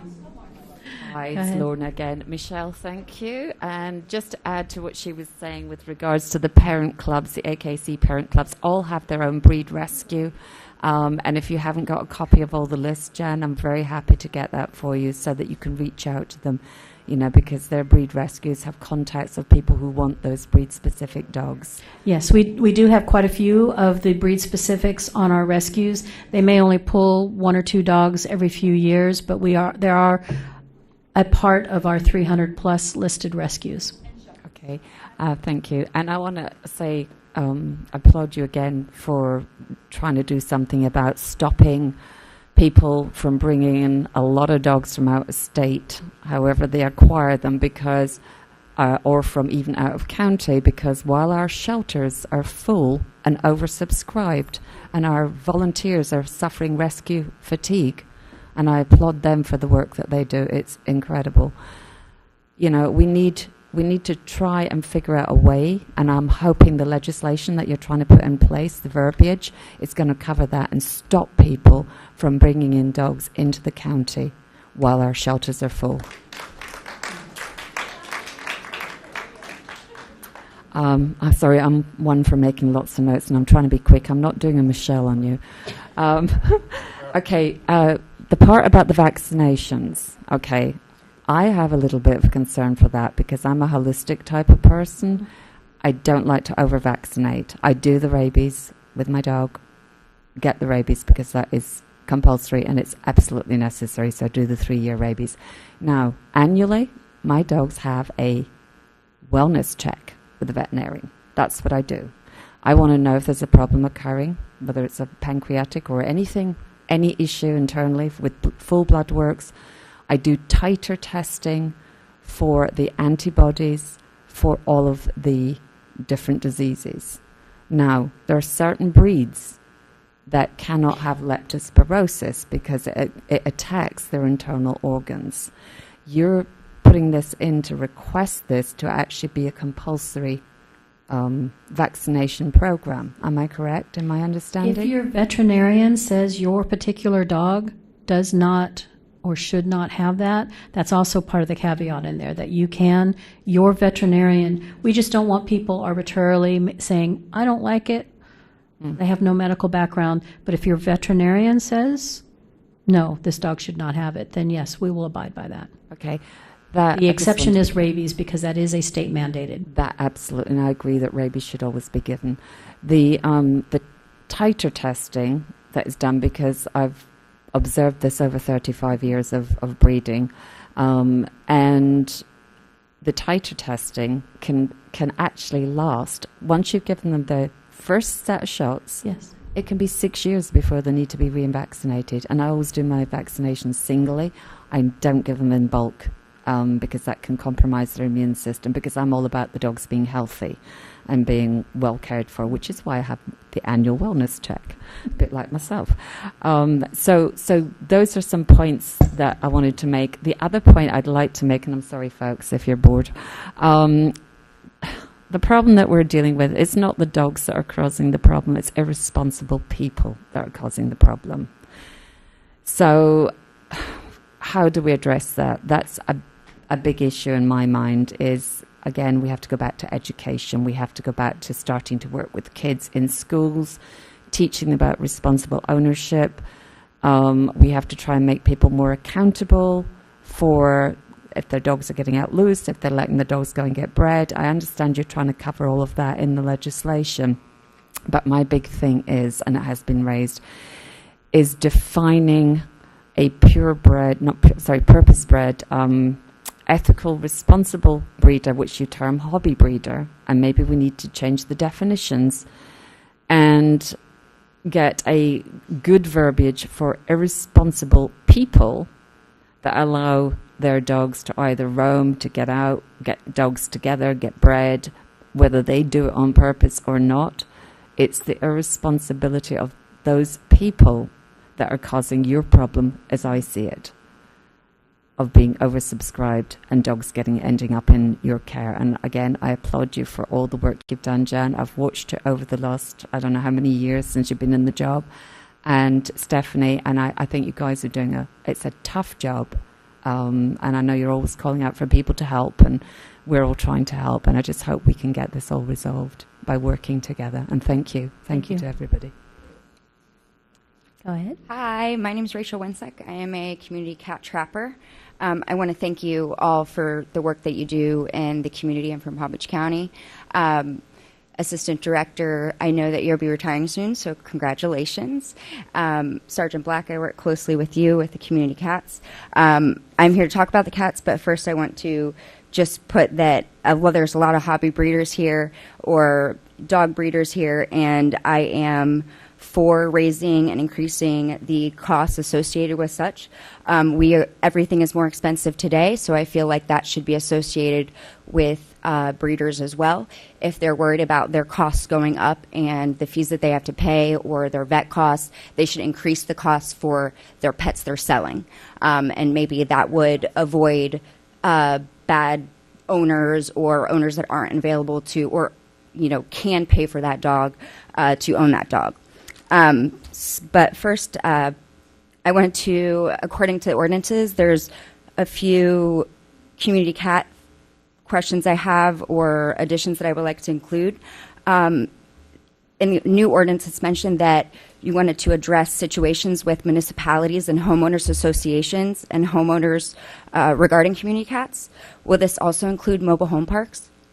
Yes, so what Catania is working on is clarifying for all the municipalities what community cat people are doing, which includes sometimes you're having to successively trap or feed cats to get them into traps. So they said if you feed cats, they're your cats. Catania's been doing a lot of work on that. We're also clarifying in the ordinance about sometimes after a cat is trapped, it may need to be kept in a catio for a few days to recover. So we're trying to clarify some of the things that the homeowners associations weren't understanding. And Catania, do you have anything to add? No, I mean, I just want everybody to know that these are like HOAs are coming in and we want them to have like TNVR clubs. We want them to have where they have their community members that are doing this for them. HOAs have to understand that when they're one resident that doesn't necessarily like a cat what their options are, and that's where I can come in. We're also going to help those that don't want cats on their property, educating them on what humane deterrents that they can use on their individual property. Mobile home parks, yes, we're still in those, and we'll still continue to do the hotspot trappings in those mobile home parks as well. Great. I look forward to it. Thank you. Another topic with the microchipping, I understand that there's mentioning about mandatory microchipping for all dogs. I think this should include cats, personally owned pets as well as TNVR cats. I know that, of course, if you get them TNVR services through Peggy Adams, Furry Friends, Darpster, Barky Pines, ACC, they do come with a microchip, but if the person choose to go to a private vet or certain vets within Palm Beach County, they give it a choice for a microchip to be implanted, and I feel that there's no way for that veterinarian to be held accountable for not implanting a microchip according to 4-35A2. So we did change that. Okay. That is one of the things. It's not mandatory, but we are giving enhancements to encourage people to microchip, because sometimes the stick is not as effective as the carrot. So we're looking at ways to encourage people to microchip, because, as you pointed out, it's incredibly difficult to enforce a vet not doing it. So we're looking at ways to encourage as opposed to enforce. Okay, perfect. I have just a question about like the wording on 4-35A2. If a stray cat needs immediate medical care, one is not going to make sure the cat is TNVR'd first. Addressing the immediate medical care should be first. What is the purpose of the additional wording in that section? And I can also send this to you, and I would like to also set a date and a time where we could do a private topic Sure. About community cats, because I know there is a lot of dog breeders here that would like to speak as well. And anyone of the dog breeders that when you do have dog shows, if you would like to have a table or a tent with a community cat trapper to educate the public of community cats and TNVR, I would love to volunteer myself. On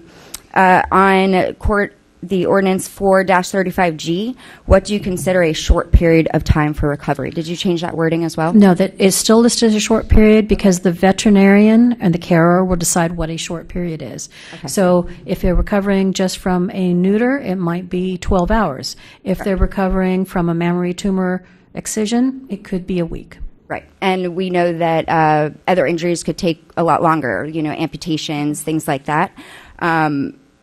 Is there, let's see. And now there was also wording in there where a trapper or feeder would be declared the owner of that cat if they were to be medically fostering that cat. Has that changed at all? No, it's if they're continuing to care for a cat after the veterinary care is done. So we still haven't figured out if there's any changes to that wording, but we want to clarify that you will become the owner of the cat if you don't end up releasing this cat. You choose to continue caring for it. So I see. Thank you. Is there any way to add protection to community cats that were TNVR'd where a property exchanges owners? I'm dealing with an immense amount of calls and issues in the unincorporated acreage and Loxahatchee areas where a lot of homeowners are selling their homes and moving. Where I've assisted them with TNVR of anywhere from 5 to 15 cats. And now the new homeowners have started to come in, and whether they don't want the cats there, and they're illegally relocating these cats. And I'm being called by other homeowners to where I have to go and scan the cat and either retrap and figure out where they were from. And I contact the original owner and find out they moved to Kentucky and left the cats behind with no other neighbors to feed them. Or again, illegally relocated the cats to somewhere else. So I just wanted to know if there's something that can be done for community cats, or in accordance with that, with some form of contacting someone if they were to be moving and they do feed and are a caretaker for TNVR community cats. So the ordinance is written so that the community cat still cannot be removed or relocated. So if that's an issue that's happening, it needs to be reported directly to me. Okay. It can go through our dispatch, and then it's still going to come to me. You can email me directly. Again, if we have evidence that somebody is trapping and relocating a cat, then we can move forward to enforce the ordinance for that to be done. If a new homeowner comes in, though, they have the right to say that those cats can no longer be cared for on that individual property. Usually at that point, again, you can reach out to me. We try to find a place in that location that they can be fed, even if it's 2 houses away. What can we do? That, again, HOAs are really great with this because we can work, even if it's on community property, where can we find a location that's nearby that the cats can continue to be fed on? Right, that's a lot of what I do, bargaining and trying to convince neighbors to feed them accordingly and try to convince homeowners not to illegally relocate the cats. And she's also been doing a great job, Catania has, of now working with homeowners association education groups.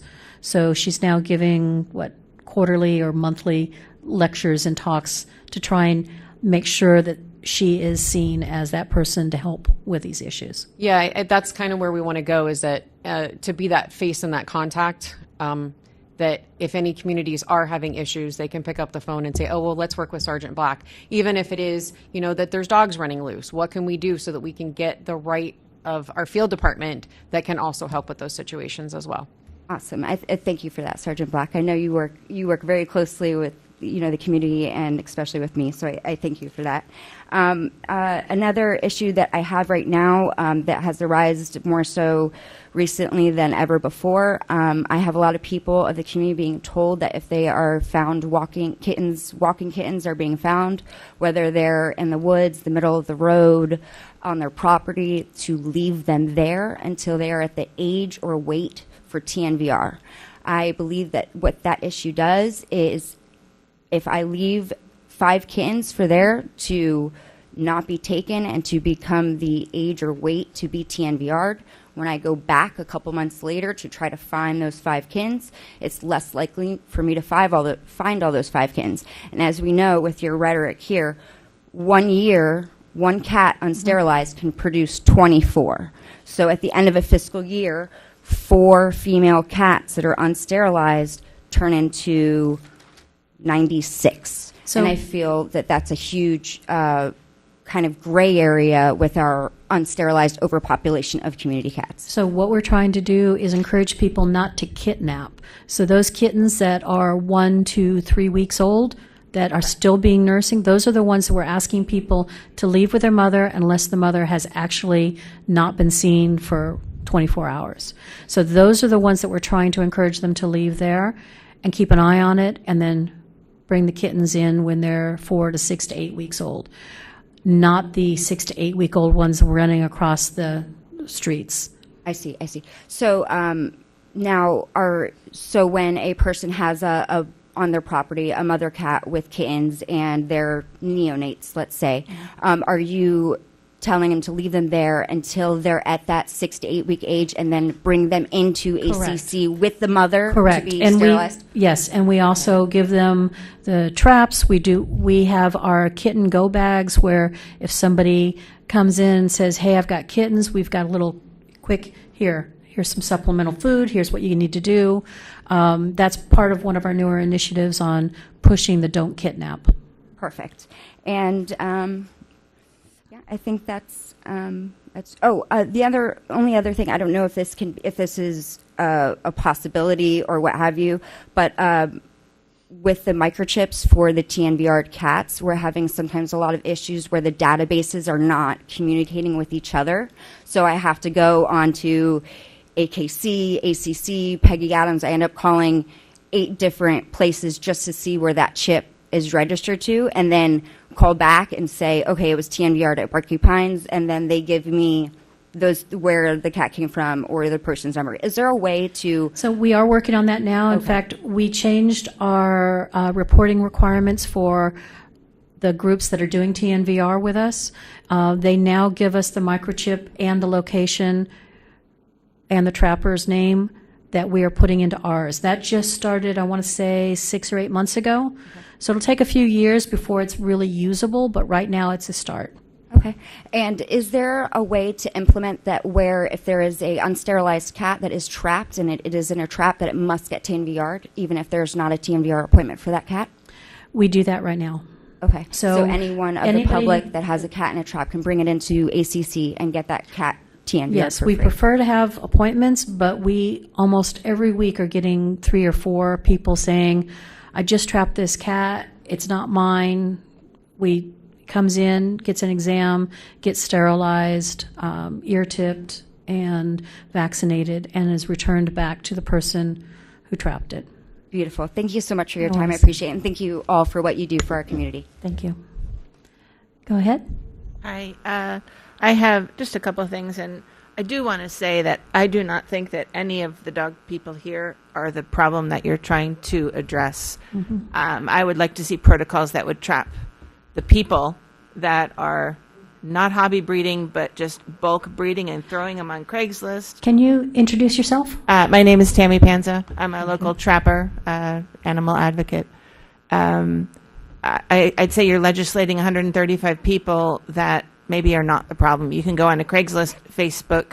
There's a bunch of regular websites and find people flogging dogs on the internet.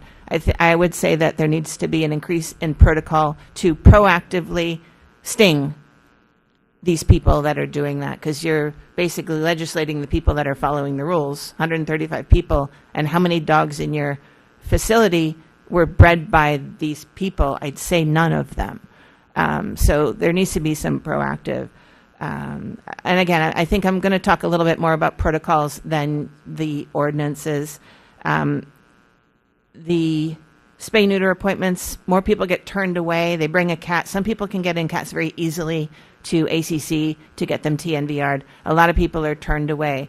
I trap all the time and bring to Peggy Adams most of the time, furry friends now, but Peggy Adams has a certain amount that they do, and then they say, okay, bring them to ACC. ACC doesn't open until 11, so sometimes you have a lot of miscommunications with them going here all the way up to Peggy Adams and then going across to ACC and then going home and releasing a cat that's pregnant.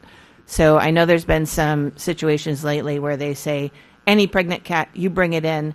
Sergeant Black says, yes, bring them in, make sure that they get them accepted. That needs to be really So done. even though we don't... Jan, thank you very much for that. If your comments are going to be related to protocols, we're happy to meet with you after, but we're almost at 12 o'clock, and I see there's a few people who still need to speak on the ordinance. So if you could just keep your comments to the ordinance, and that way we can get everybody a chance to speak, that'd be great. And I don't mind meeting with you afterwards. Microchipping should be proactively microchipped by the vet and then registered by the vet, because 99% of the cats don't have owner's name attached, and if they come in and their chip is not updated, that's an issue. So I think you guys need to be more proactive about microchipping.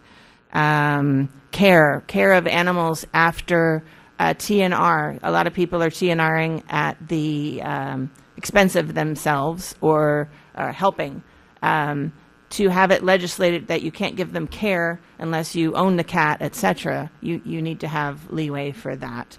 And let's see here. And it does allow you to do the care afterward for a The community cat. verbiage is not clear.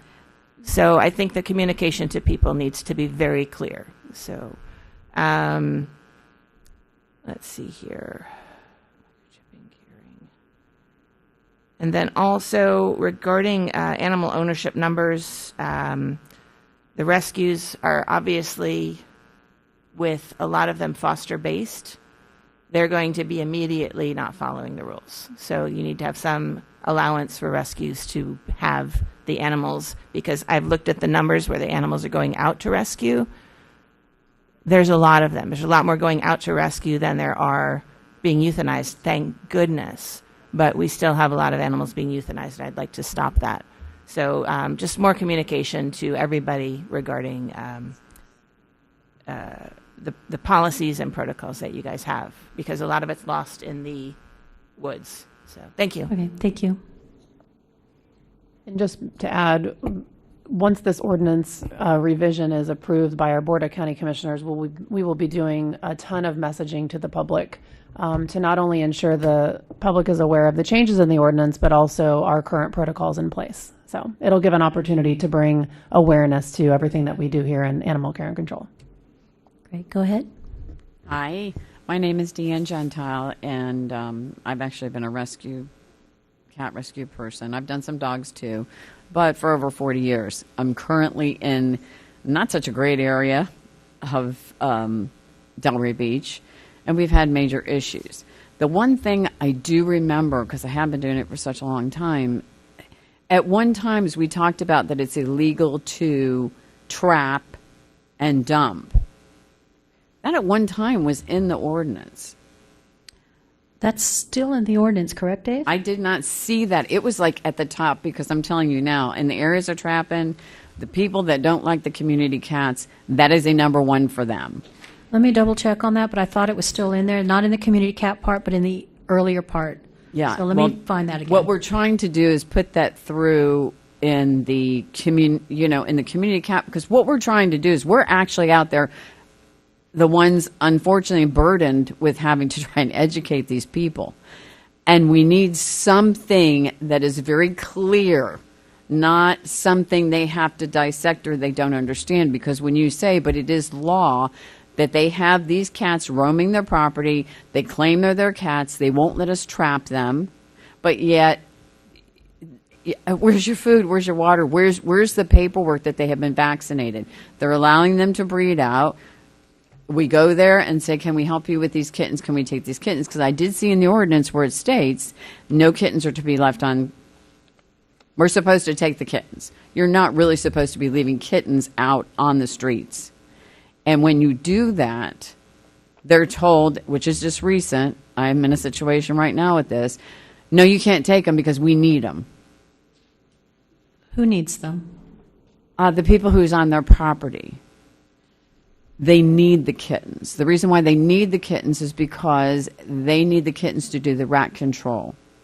All right? I have somebody now who's training kittens that he grabbed from somewhere to go into the crawl space of his home to deter the rats.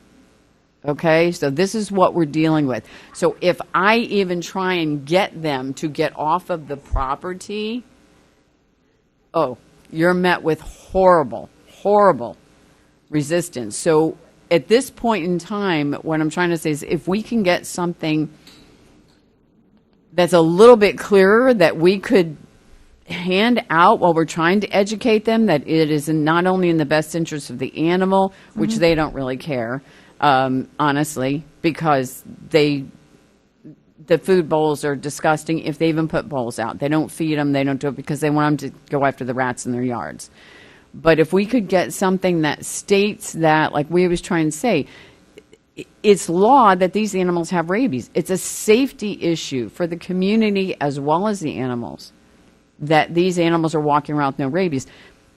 We've got some of the hot spots out there for the Pan-Luke running wild this year. And it has run wild. So yeah, the area on the trapping, it is in here under the manner of keeping section. It's under M4, under section 424. Okay. So that is, it used to be right at the I know, you used to have a copy of it because that was one thing I could hand out to somebody and say, no, you cannot relocate. No, you cannot pay somebody in, because we just went through that as well. He was going to pay somebody to come in and trap and relocate, and the cats were not even on his property. They were 2 doors away. But because it's what I'm just saying is it's something clearer, because we need to do more educating. And I know there's a budget for the brochures and everything else. And right now, as you know, budget-wise, I understand what's happened, but we are totally out of pocket here with this TMVR. We cannot keep control of these community cats. But when you have someone who is fighting you and you go in and you say, but it is law that they have their rabies, you're claiming it's your cat. Okay, it's not sterilized. You're allowing it to birth out over and over again, and intentionally. And that's where Sergeant Black comes in handy. That's why that's her whole role, is working with people as an enforcement person with a badge that can say, it is in this section and here's what you need to do. And she also can follow up on manner of keeping if they're not providing water, not providing food. Those are the things that it's really important that we utilize the tools we've got now. And Catania is wonderful at that. Yeah, no, I've worked with her for years now, but my thing is so there is on. It also seems on the ordinance where we're putting an awful lot on the caregivers. I don't see a whole lot of protection for us, for the caregivers, for the trappers, and this is for the cats. This is part of the protection for the cats. When you say, yes, we must feed on private property, get the permission of the homeowner. At times we do, because guess what? Because they claim they're their cats, and they want them on the property, even if they don't want them spayed and neutered. Okay, but the problem is when you say to somebody, can we please, we'll keep it very organized, it'll be just a little bowl of this, a little fresh water. It may be an okay down at the end of their property. Okay, well, guess what's down at the end of their property? A sidewalk. But yeah, we're being told we can't feed there. You have a lot of community cats that are in residential but non-residential, and in that area, a lot of the residential are alleyways. The ordinance, the way it's written now, to state that we cannot feed in those areas, that it only can be on private property. You're going to have a lot of cats starving. Or we're going to have a lot of fines, or we're going to have a lot of people arrested. So that hasn't changed. That's the way it's been since, Dave, this was put in place 2014? No, I understand it hasn't changed. That's my whole point. Because 2 years ago when we stood right here and I asked you about the changes and I stated that and you said you were going to be putting changes. So my question is, when we say the board, why hasn't it changed? Why hasn't it evolved? I mean, things evolve from when I used to get arrested that I couldn't even trap or get the police called to just try and trap in TNVR before we come up with Countdown to Zero. Okay? What I'm saying is, this was a question I posed back then to assist in the community cats, because with pulling down the euthanasia and the trying to get to the no kill, okay, we are doing more TMVR, which is great, but putting them back out on the streets. But we're not getting assistance in how to care for the ones we put back out on the streets, to let them starve, to let them.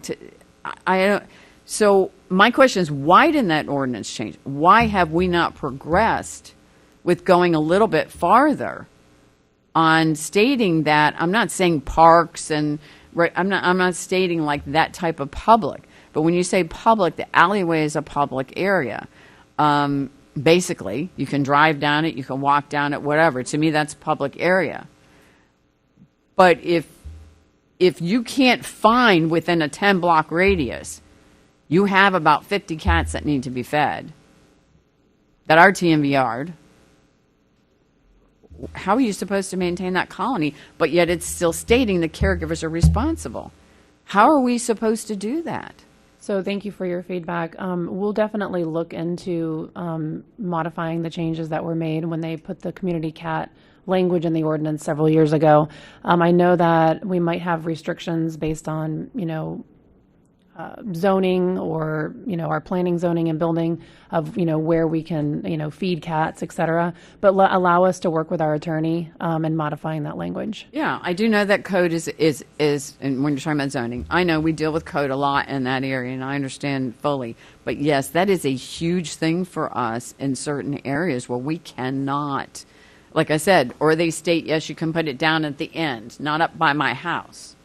So I really would appreciate that. Thank you all for your time, and I know everybody is doing the best that they can, and somebody needs a money tree in their backyard. We just need more money to take care of the community cats, because you're right, that is what's keeping us at a no-kill, and it is a huge issue that I don't think a lot of people. And just very quickly on the hobby breeder, we do understand, and in that same area that I feed over there, this is where you have big issues. So I don't believe it's anybody specifically going after you, but there was a situation where there was a gentleman that was turned in, which I use the terminology gentleman very loosely. Okay, just very quickly. He was turned in. They did go. He was able to go and get a hobby breeder license. Those dogs are still housed in cages outside in his backyard. They never get free. They never get loose. They never go in the house. And I see him. And guess what he did? He built big, tall trees all around so no one can see them from the yard. Thank you for your time. Hi, I have another question on the hobby breeder. There are 135, you said. How many are dogs versus how many are cats? One is cats, all the rest are dogs. Okay. My second question, in addressing some of the problems of the overpopulation, the rescue problems, the shelter problems, and I look through some of the proposed changes, and you can't sell, you can't do this, you can't do that. Where does it say that each rescue and shelter needs to keep a record of the source and disclose the source of where the dog came from? That's not in there. Is there a reason for that? I am a firm believer in collect only the data that you're going to use for something. And if we're not going to go back and use it, well, I think the public would be very interested in that. If their animals are coming from us, yes, and all of that is tracked. I just want to agree. I want to agree, actually. Am I allowed to interject? What is that? So I don't know if you guys know, but one of your own rescue partners just had an entire accidental litter fathered by an unneutered 10-month-old puppy. So as much as we want regulations for breeders, sorry, she let me skip, I promise. I'm doing the same for rescues, and I agree. And that's what we're trying to say here today, and that's what I wanted to bring up. And I can let you finish. I just want to agree with you that where'd it go? That and funny enough, I actually asked for a temporary halt on pit bull breeding too. So it's like we're seeing the same things here. I'm not here to discuss pit bulls. No, I'm here to discuss the proposed ordinance. But agreeing with regulation, I want to say that, right? I'm not having a discussion with you. I'm having it with Sorry, the I'll board. wait then. I'll wait. I would like to see the source of all rescues and all shelter dogs, whether it's an owner surrender, an accidental breeding, whatever the source, a medical condition, a stray, whether it was imported from Turkey from the streets. I think the public would be interested. Whoever the adopter is going to be would like to know the source of that dog. Okay. And I think it should be disclosed. Thank you. Thank you. It's in the Florida statute 8.823.15. I didn't bring the Florida ones. Thank you. You have some comments related to the ordinance? Yes. So I looked over the ordinance, and I know we're all about education. Like I keep hearing that. I don't see anything about education in this form. As far as most of you guys have like fees, it's always about a fee. But I know that if you do some things with driving improperly, they'll send you to an education course. So why aren't we trying to educate the public, like with education instead of just fees? So AKC does have some things that they could that you could go with, as well as like fear-free. There's lots of different programs available. So that is actually the number one priority, especially for our animal control officers, is pushing the education piece. Again, the goal of animal care and control is to keep people and pets together. So the number one thing we try first is education. And then if things are still not in compliance, we might have to cite them. But that's the last thing we want to turn to is citing somebody. I've lived in Palm Beach County all my life, and the general consensus from my friends is that your education is rather punitive instead of educational and warm and friendly. Okay. So I'd appreciate seeing a change to that. Thank you for that feedback. We appreciate it. Thank you. And you guys are doing a wonderful job. Thank you, guys. Oh, thank you. Go ahead. Hi, my name is Nikki Higgins, and I want to thank you for the wonderful work that you are doing. I am your classification of hobby breeder currently, but I'm actually a purposely purebred breeder. I breed Cairn Terriers. We're kind of a rare breed. Toto was famous, but the breed is somewhat dying off at this point. And you said that you only have 135 hobby breeder licenses and your maximum was 250. That's how many have been? Correct. Yes, we don't have a limit, though. So 250 times 4 will take the high side, is $10,000 of revenue out of your $16 million budget.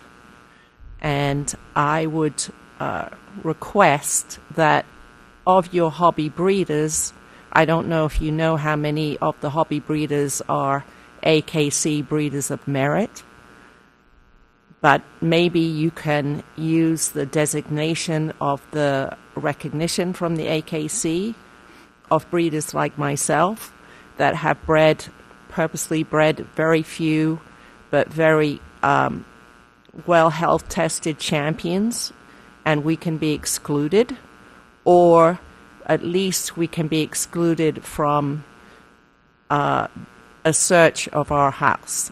Personally, that makes me afraid as a single woman. I don't want a stranger coming into my house. And you have to understand that our puppies, most of them are born in our bedrooms. I have a small breed dog. Obviously, if I had a larger breed dog, maybe my dogs wouldn't be born in my bedroom, but I know a lot of large breed dogs that are also born in bedrooms. And our care and husbandry of our puppies, any puppy I sell can come back to me at any time, open door, every puppy is health tested. I just think that putting people like me in a bucket of hobby breeder, like the breeder that this other lady just said who has all their dogs in crates under a tree, I mean, that just makes my hair curl. And so I would like to be part of the solution and not part of the problem. If you don't have to police me, it's cheaper for you. That's very good. That's very good feedback, and we'll definitely look into it. I appreciate that, and also bear in mind that the AKC are dog shows. The events that we put on bring a lot of money to various communities. The shows in the previous months brought in, I think, $4 to $5 million into Palm Beach County. The Royal Canine Show brings $100 million into Orlando. If you wipe us out, then you're going to lose all that economic impact. Thank you. Thank you. I know we're over time, so I will be quick. For all of you on the left side that probably do not know who I am, I have been the lead volunteer at ACC. I've been there for 10 years. Everybody that is standing or sitting up there, including the two that left, I have been in everybody's office numerous times a week. And I have I feel like a pretty good working relationship. So what I'm about to say is probably going to be very unpopular with a lot of my fellow volunteers. But after sitting here listening to all of you, I will say that as someone that is almost there 30 hours a week, hands-on, that I'd say 90% of the animals that I deal with on a daily basis there are not your animals. So I appreciate what you guys do, the ones that are sitting here that are ethical and follow the rules. And I would have to say that I agree at this point that probably most of the problem that the county has of the animals that are coming in are not from these people that are sitting here. I personally am not a fan of the whole breeding thing, but I also have friends that are vegans and they don't agree with me that I eat meat. So I feel that you can disagree with somebody and be respectful and appreciate what someone does. So I appreciate what you guys do. So with that said, I kind of feel that maybe some of these rules, that even though they are not a lot, like they have made a very good point that the amount of money that you might bring in from this is not going to make a big dent in what you guys do. But maybe there is a way to look at putting the resources that you might be taking to enforce them and put it on the issue that actually is the problem, which is the backyard breeders, the people that are dumping their dogs, the 12-month-old pity mixed puppies that I take out on a daily basis that have mammaries hanging down to the ground because they've been bred 4 times and they're only a year old. So I think maybe that some of that can be looked at as far as, I don't know what you have in plan as far as enforcing this stuff, but maybe some of that can be put towards the education and the enforcement into the actual problem that there is. A question that I do have, though, regarding the proposal for having CVIs for the rescues that are bringing dogs in from other states, which I am 1,000% for. What kind of enforcement do you have planned in order to do that? Is it something that they have to tell you in advance that we're going to be bringing these dogs in, and you're going to say, well, before you can even put them on a bus to come here, I need XYZ? We haven't figured out whether it's pre or post. What we're doing is we're getting everybody's information. This is where we want to go, and we can modify it as we get feedback. That's part of these reasons, is we want to get that feedback before we make an arbitrary decision. I 100% agree that anybody that is bringing an animal into this state needs to have a few more barriers. I mean, I just got some data this week that since the beagles were brought into Big Dog Ranch, your other 2 large rescue partners are down 30% on their adoptions. And they feel like it's directly related to the fact that those dogs were brought in here, that people that might have gone other places to get animals are now going over there to get those animals. And just wanted something you said before, and I just want to make sure because I didn't see the slide. Are you taking out the change that you were looking at as far as the acreage percentage that you have for how many dogs that you can have on that property? Correct. The change that we had made before, we've gone back to what is in the original, which is anything under 1.5 acres is up to 10 animals. The chart that's currently in the ordinance is going to remain. Okay, so we're not changing that, no. Okay, thank you. Judy Seltrecht, Florida Association of Kennel Clubs. I'd just like to say one thing in closing. Wilton Simpson just passed that any dogs that are coming from certain states do need to have a certificate of veterinary medicine because of the screwworm, yes. Screwworm. Mm-hmm. And then also, I just wanted to close in saying that AKC is a gold standard organization throughout the whole world. We have our own inspector in the state of Florida that will inspect breeders. We do not have the authority to do any type of charging, such as a sheriff's department, such as your enforcement department, but we are mandated to notify any of your agencies when we see that there is a non-compliance with the care and condition of animals. So we do go beyond there. And the other thing that you have to know is that every individual, whether they belong to a parent club or to the AKC, we follow a code of ethics. If we do not follow that code of ethics, we can be fined anywhere up to $10,000, and we can be ruled off, or we can be taken away from any AKC privileges from 3 months to life. So the people in here are very, very diligent about making sure that everything that they are doing is in accordance with the care and condition of the animals. Thank you. Thank you. And I'd just like to add, and I mentioned this at the first community meeting, and none of the individuals that are here today that breed were at that meeting. So thank you so much for coming today. Yeah. But we did mention earlier that we know that you all are not the problem. It's the unlicensed. And I said that during our first community meeting. And so, there are fee increases, but it's across the board. It's not just for the hobby breeders. It's for all of the other fees that we collect. It's, to try and generate some more revenue to offset some of our ad valorem, costs that are associated with animal care. So we appreciate all the feedback, but again, we understand that, the problem is the unlicensed, and we would love to work with you in order to address those concerns. Thank you. My name is Debbie Jarrell. I work at Palm Beach State College. We have not increased our prices since the 90s. Thank you. Okay, thanks. I just have a statement, but I do have a question related to the ordinance. So I just want to say good regulations should not burden responsible people.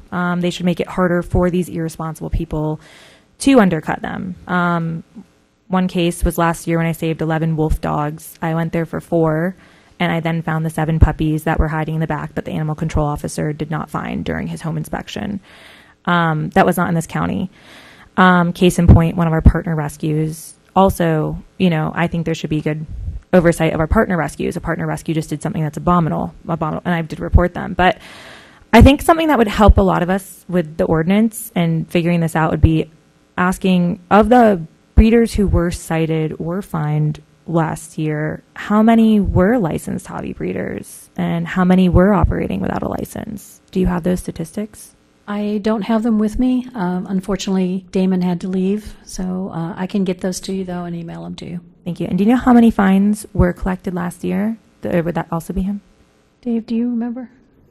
We have a lot of data on that, but I don't have it here with me. And I do know that the majority of ordinance violations for the hobby breeder ordinance are enforced on people that are not hobby breeders. Exactly. So do you agree that... I'm sorry, they are, I guess, by definition, hobby breeders, but they're not like permitted hobby breeders. They're people that we catch that are operating outside the permit process. Right. Of your budget of the fiscal year 2025, the $13.5 million came from property taxes, but $3.15 million came from fees and other revenues. So would you agree that even if we increase the fines but not the fees, is that maybe something where we could increase what is the fines? Is there a way to increase the fines and not increase the fees? I think that might be something that maybe people in this room could agree on, where it doesn't affect the responsible breeders who are in this room, which yeah. Can we increase it exponentially? All the fines have been increased accordingly based on either Florida statutes or what our limitations are. But yeah, that's something that we can certainly consider. There's other fines or fees that were increased as well, such as our vaccination, our tag fees. I think we went up from $15 to $20. But yeah, that's something that we can certainly look into. Okay, and I know that we do have, you guys are amazing. I just defended you in the comments on Facebook in a minute. Like, I really am a huge fan of yours and of yours to the ethical breeders. Maybe moving forward, for instances like this, if there is, I know that we have animal control quarterly meetings for rescue partners. Maybe at some point there is a good neutral meeting with maybe the ethical breeders and the rescue partners for how we can team up and take down our similar arch nemesis, the backyard breeders. That would be a great idea. Thank you. Yeah, so that we don't run into this next time. Sorry, guys. Thank you so much for your time today. Thank you. This is Nikki Higgins again. Sorry, one last comment which I neglected on my last visit here. I want you to know that as an AKC breeder of merit, we all are members of a parent club for our breed. So I'm a member of the Cairn Terrier Club of America, which is a subsidiary of the AKC. Each breed also has its own rescue. So there's the Cairn Terrier USA Rescue. And then there are local clubs. I happen to be the president of the Central Florida Cairn Terrier Club. And somebody reached out on our Facebook page 2 weeks ago, actually a resident of Palm Beach County that needs to rehome a Cairn Terrier. So I am helping that person rehome that Cairn Terrier so it doesn't come into your system. And I just want you to be aware that that's how we AKC breeders operate. Thank you. And that is something that we do take advantage of. We have links with all of the breed rescues, and we make sure that people know where to go. Go ahead. Hi, my name is Dawn. I do trapping and feeding and fostering. And I'm just wondering if there's anything that's going to be in the ordinance that's going to help someone like me, because I love using the phrase, it's illegal for you to own this cat that's not fixed. I use that a lot, and I convince a lot of people to let me TNR their cats. Is there anything, I mean, I don't even know anymore. I used to think that was true, but somebody's telling me now that's really not true. So, yes, you cannot have an unsterilized free roaming cat. That is Okay. correct. So I can still use that? Yes. Okay. That's going to be in the ordinance, so I can use it and. It is in the ordinance Somehow? under, up at the front. It's not in the community cat section. It's in the dog and cat control area. Okay. Thank you.